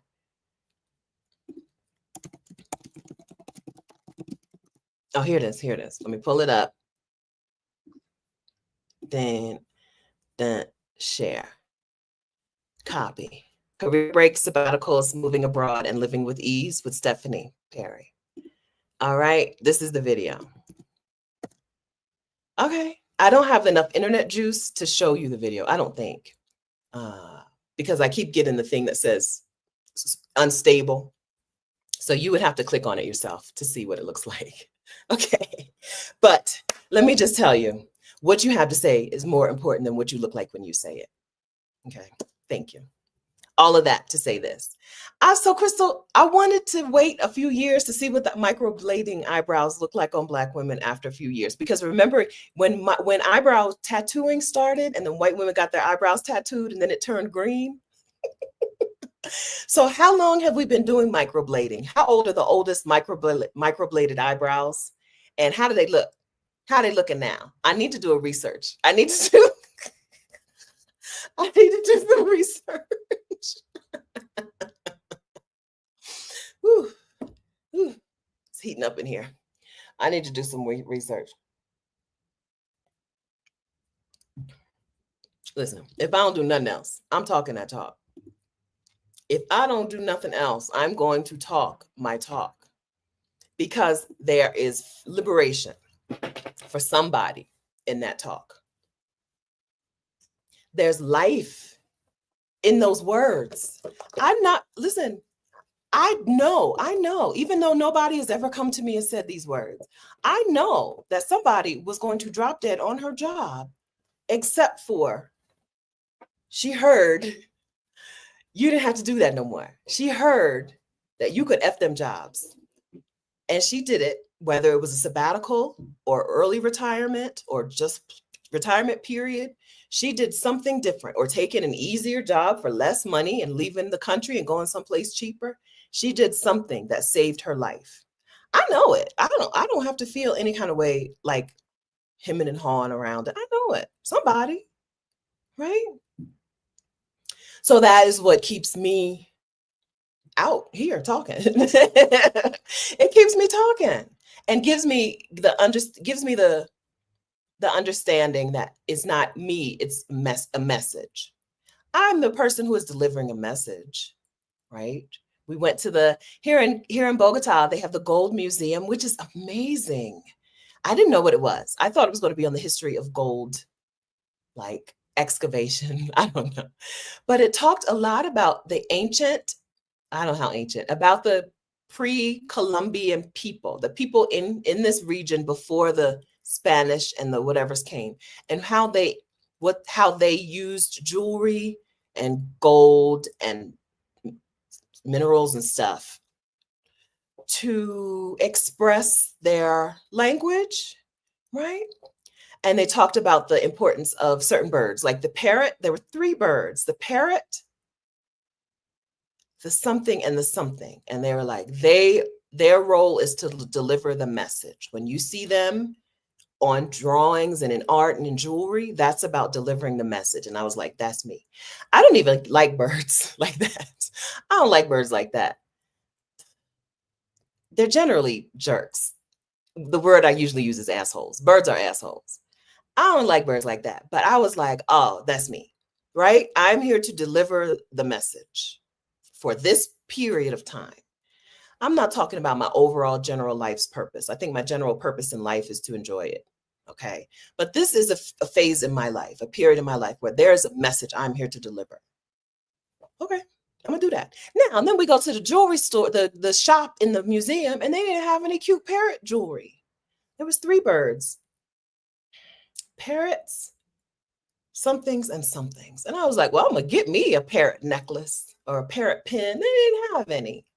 So here I am without it. I mix things, Regina, so I don't have an answer for you. I've got like 4 different lipsticks on, and I use all Target, Maybelline lipsticks. I have on Maybelline Red for Me 382, plus I have on a colored Superstay Maybelline.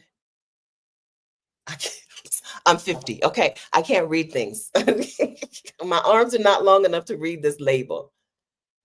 Oh, it's on the end. 60, Maybelline Superstay number 60. I mix. It's not helpful. Okay, and then the blush is two different eyeshadows. Okay, I'm not the kind of person who can help you with that kind of thing. Right? It's just whatever. I felt like I needed to go lighter blush and darker lip today for no reason. I'm wearing a jean shirt, so I felt like I needed a bolder lip. I've drank most of it off, but I felt like I needed a darker lip. And because I had the darker lip, then I was like, well, I need to go a little. Let's find some peaches for my peach for my blush.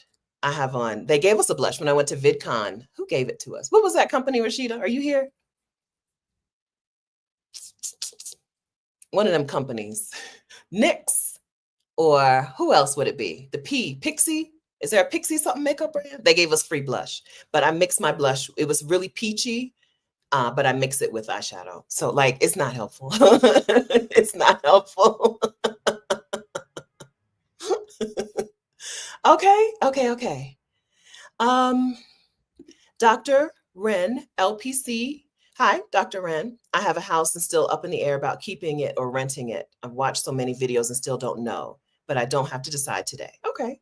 So inside of Exodus ASAP, which is our membership, we did a full coaching session on what questions to go through to make that decision, with the understanding that sometimes both things would work, right? And so like, which one just feels better? Which one is going to make you feel better?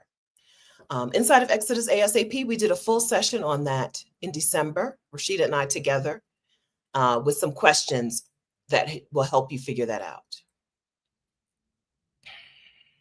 I'm trying to remember what the questions were. That was a month and a half ago. I know it was about what are the maintenance and upkeep costs? What are the tax implications either way? What else could you do with that money? If you sold that house today, what would you do with that money? And could you make more money by selling the house and investing the money than you could by keeping the money in the house? But also, what do you want? Do you want to be a landlord while you're in a new country? Do you want to be a landlord?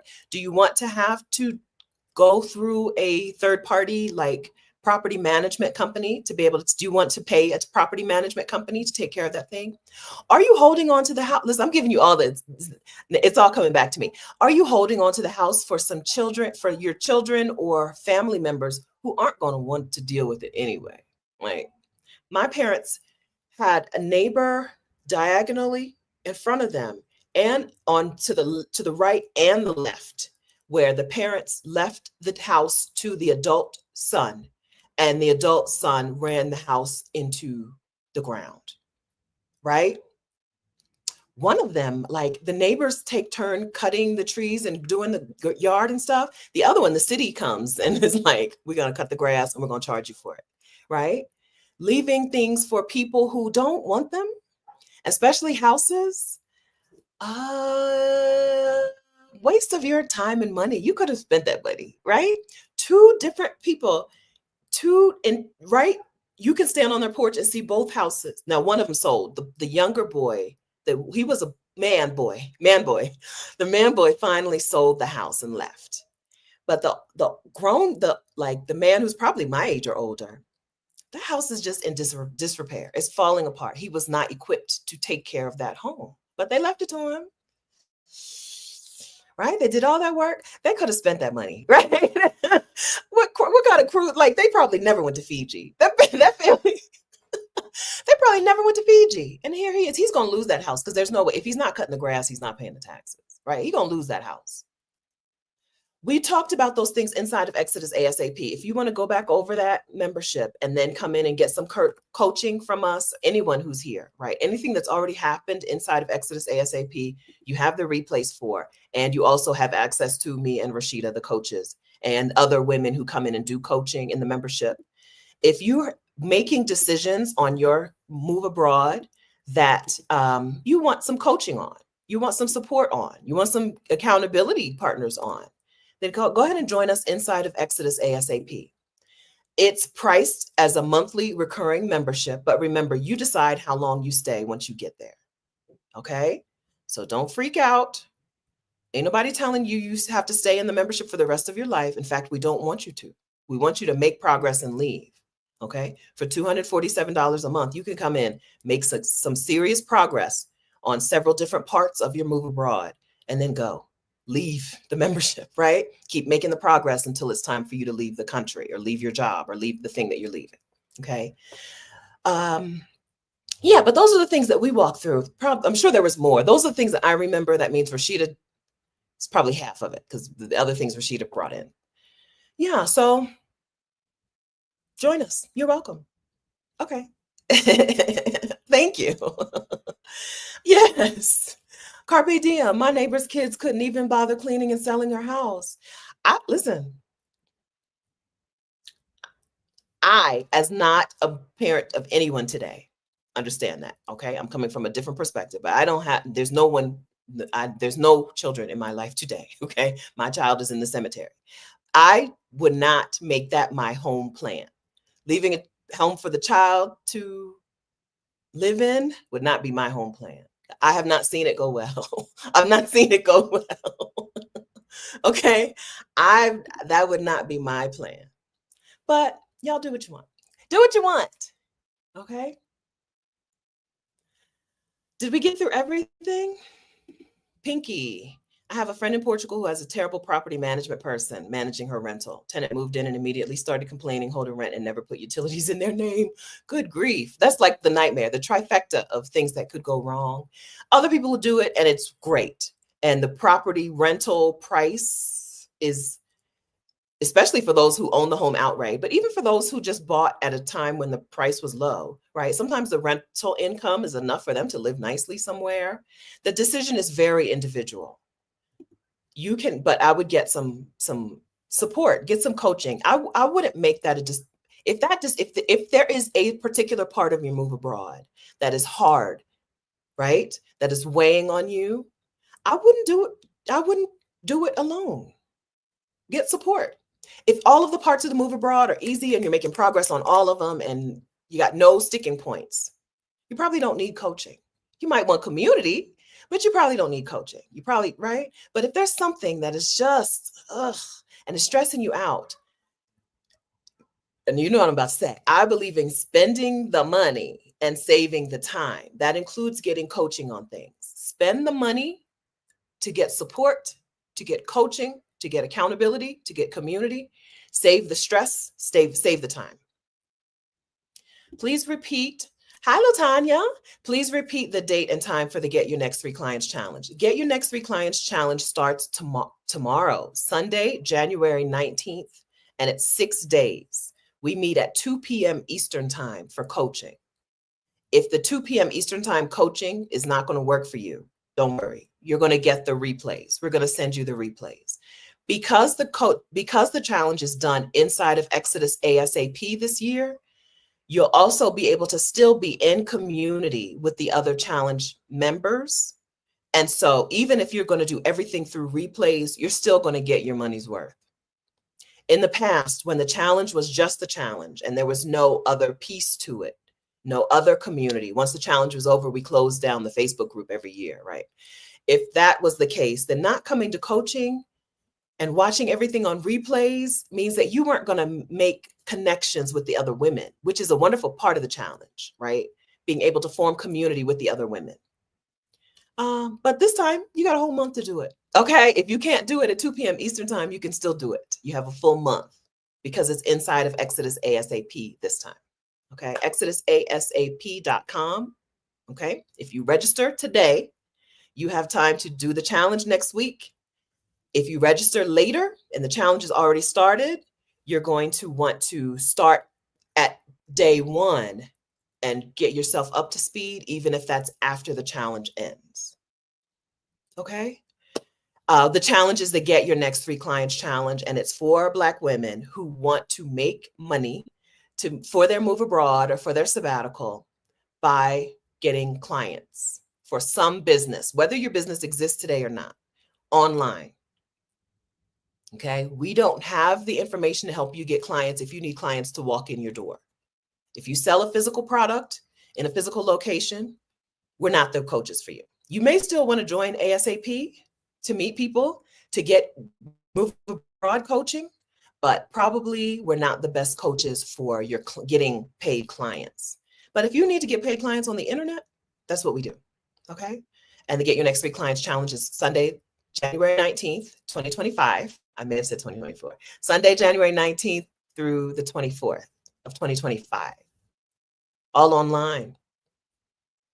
Okay. All right.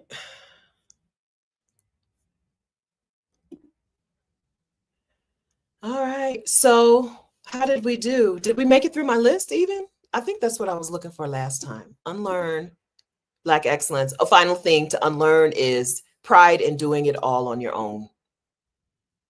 The final thing to unlearn is feeling so proud of having done this thing all on your own, because that is dysfunction. You're celebrating your dysfunction. We are made to function together.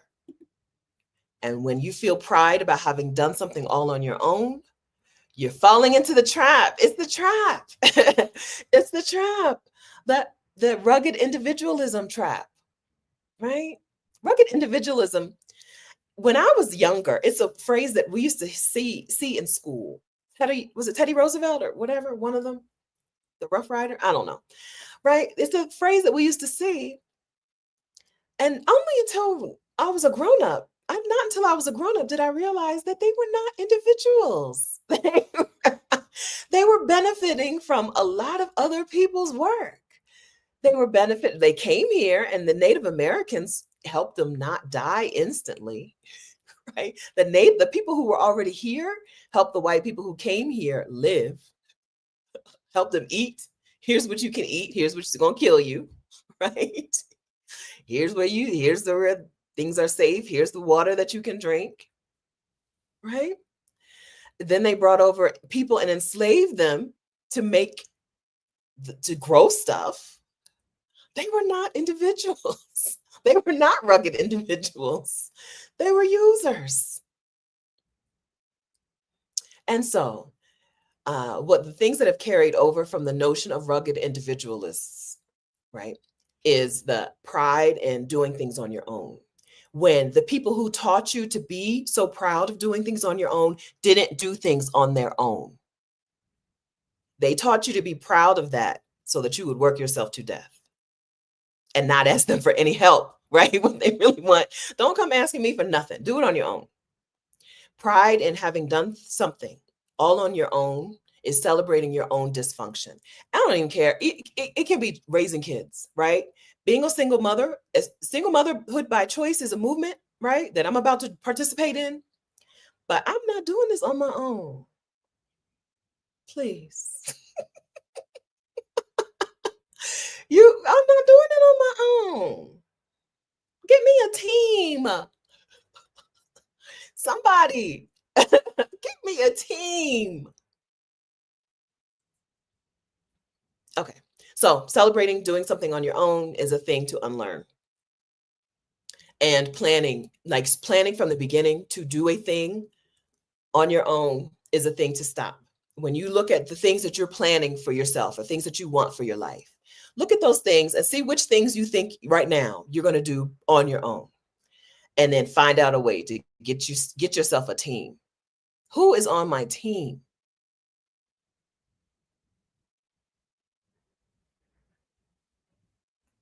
Okay, thank you. Look at your list, right? Look at the list of stuff that you are into, that you want to do, that you're interested in. And then look, and for each one of those things, who's helping me? Who's on that team?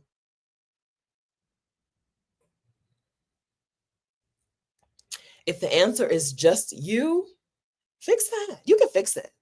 Fix it. When you get in community with people, a thing that I know, when you get in community with people and you're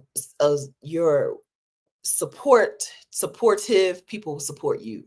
I'm not saying that you have to earn community, but I'm saying that you can exercise it. Exercise community, exercise support, exercise sharing, exercise doing together. It's a muscle. We practice it. It's kind of been like, it's a must. It's like a thing that's innate in us, but that has been made dormant, and we got to wake it up. Kemi says capitalism playing us all like a piano.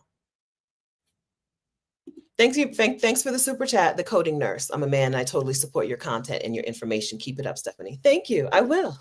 Thanks so much for the super chat. Yeah, we love community. We love getting a team. We love that. That's how we're supposed to be. And that's how we thrive and not just survive, just barely make it, just barely holding on, right? We thrive together. Okay. So look at your list of things that you want to do and anything that you think you're doing on your own. This is a time of year when we have lists of things that we want to do or things that we're interested in, right? Anything that's just you figuring it out, just you executing it, add someone. Listen, a person who you know, who's not me, posted on Threads, which is like the upgrade from Twitter. It's like Instagram's version of Twitter, Meta's version of Twitter. That, listen, anybody know a man who I might like to have in my life? Get people on your team, right? That person, she could have just been like, I'd really like to have a partner. No, I got to find him. She was like, let me activate this community. Let me activate this team. Get people on your team. Anything that you think you're going to do alone. Try to work on that. Fix that. Get people on your team. Thank you. Okay, so that's my list of things to unlearn. Rachel Cargle, who is the author of A Renaissance of Our Own, a book I love dearly, and has helped me get clear on my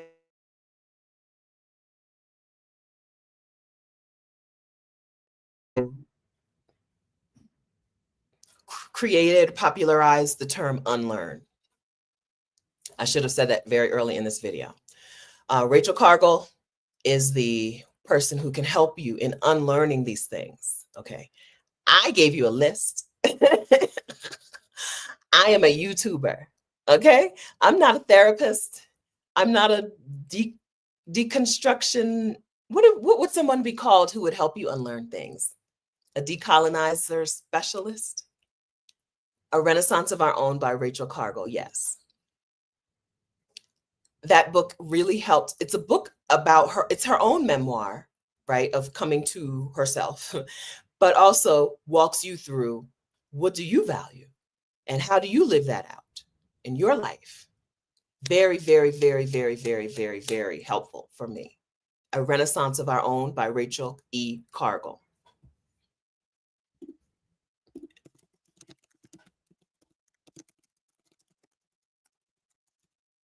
Let me get you to her website. I'm gonna link you to her author page if she has. Come on, Rachel. Come on, Rachel. I know you have it. Okay. Elizabeth's bookshop is her bookshop. Is this her bookshop? Her bookshop is called, yeah, Elizabeth's of Akron. Oh, good. Okay. I'm gonna link to her book, which you can buy in her bookshop, A Black Woman, if you don't want to pay Amazon the money. Okay, you can buy the book from the Black woman author from her bookstore in Akron, Ohio, right here. Okay, if you're watching the replay, hello, friends in the future. I hope it's great there. I'll drop this in the description. Let me copy that link here so I don't forget it. Okay. Yeah. Okay. So a reprogrammer or a deprogrammer, I'm not those things. You need to get somebody on your team. I have delivered the message like a parrot. I wish I could remember the other birds because I don't like birds. Parrot. Let's see. Colombia. I don't remember what the people were called though. Birds that represent messengers. Okay. I'm not doing the work. I deliver the message. Lark, condor. I don't think it was any of those.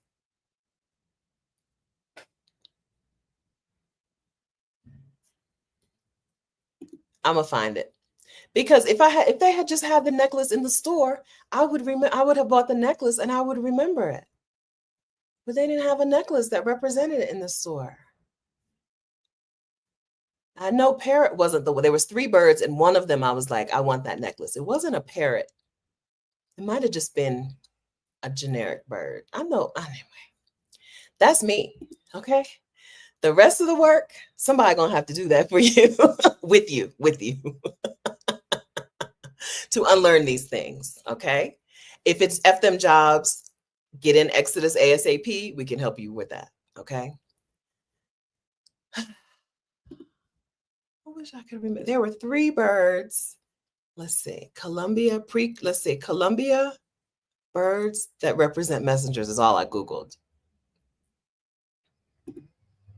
Condor, flying bird. Condor, majestic, adopted, national bird, represents the glory. I don't think that was what it was.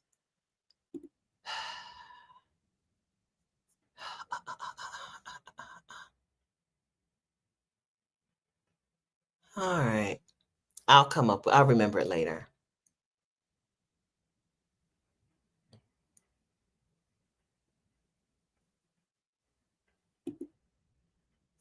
I'll remember it later.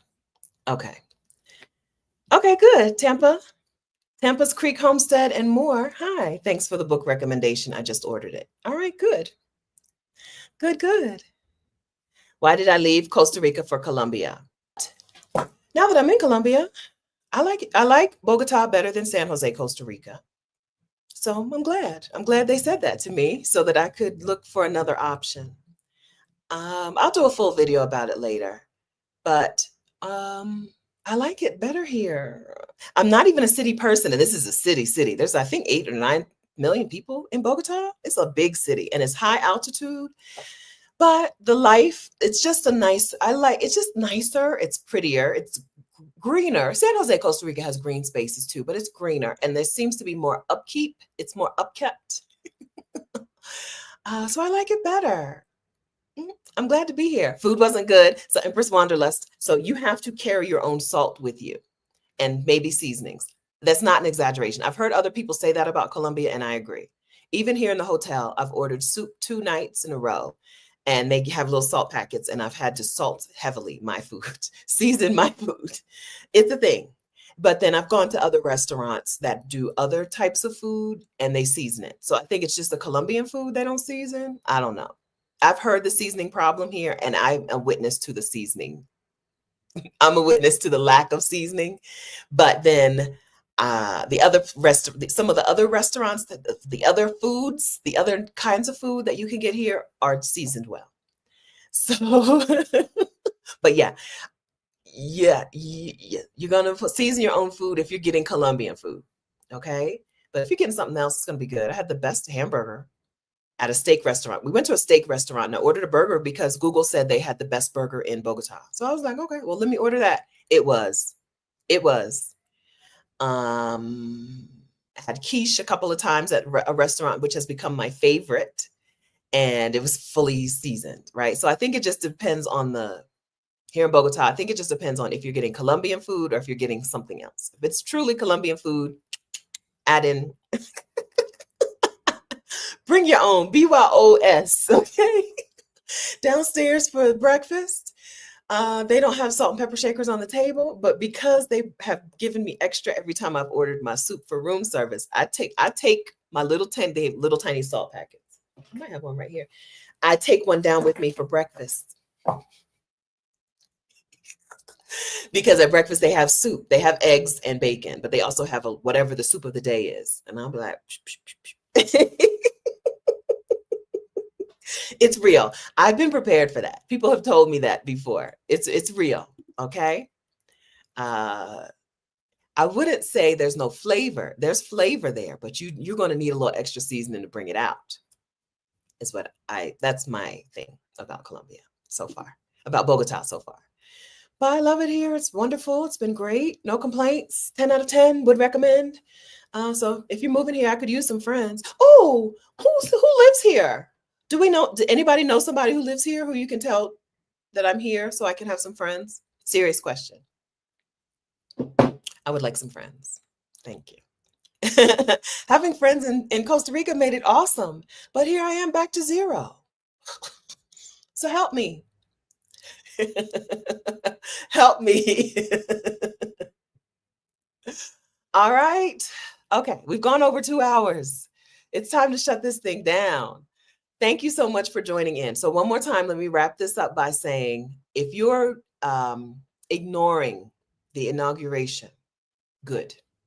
Protect your peace of mind, okay? Let me also add a few things to the list that you should also be turning your back on, let's work on these things together. Let me say we, that I hope Black women can also turn our backs on, okay? Let's turn our backs on or ignore or opt out of the notion of American exceptionalism. Let's opt out of the box that our ages are putting ourselves in. Let's opt out of community with white people the way they do it in the United States. Let's opt out of them jobs. F them jobs. Okay. Let's opt out of the pride that you take in doing things on your own, yourself. I don't mean in the big things. Let's opt out of the pride you take in, I did it all myself, when it was a thing that was designed to be done with other people. Okay.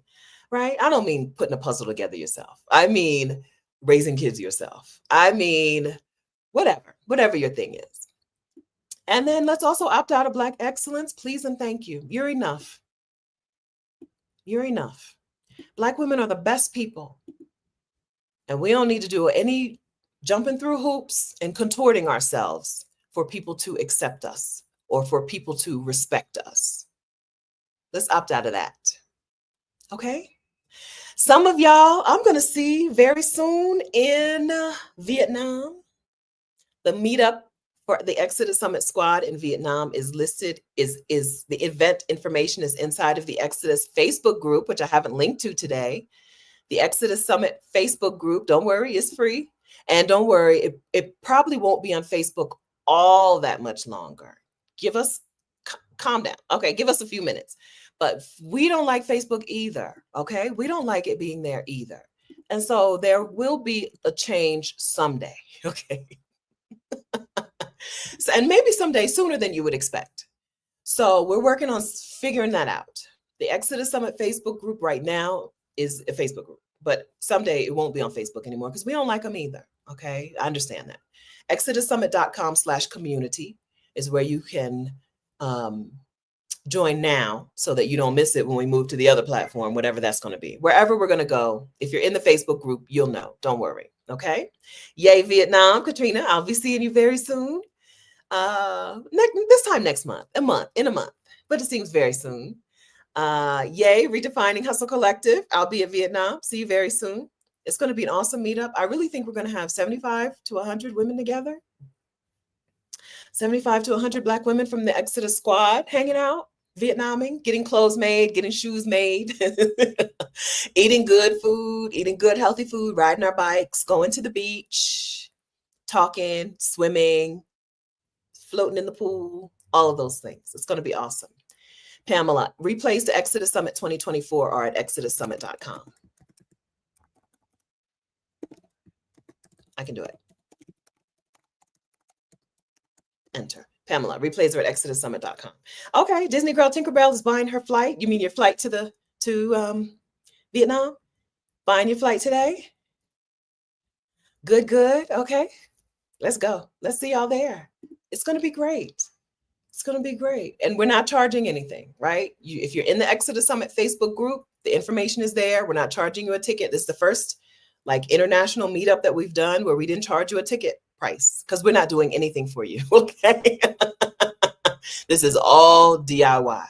In the past, we've organized not a banquet. What is it called? A meet and greet with food and photographer and music, and we're not doing that this time. Okay, just come. Just come. All right, it's going to be wonderful. It's going to be wonderful. Monica J is finalizing her plans. All right, it's in February. Go to Exodus, go to the Facebook group to get more info, Adrienne. If I start giving you info here on YouTube, I'll give all the info on YouTube, and we don't want all the info out on YouTube. So go to the Exodus Summit Facebook community. That's where you'll get the info. ExodusSummit.com/community. Please like the video before you go. Kemi is asking. Okay. All right. I'll be in Vietnam. The visa is I think the visa takes a day or a few hours, and it's an electronic process. It's not like go to a consulate and get a visa process. The visa for Vietnam is, there's a website. It's in the community, in the thing. There's a website you go to, you fill it out. And then when I did it back in 2015, it didn't even take a full day for them to reply with, here's your visa. It's not a difficult process. It's all online. Okay. And the information is in the community.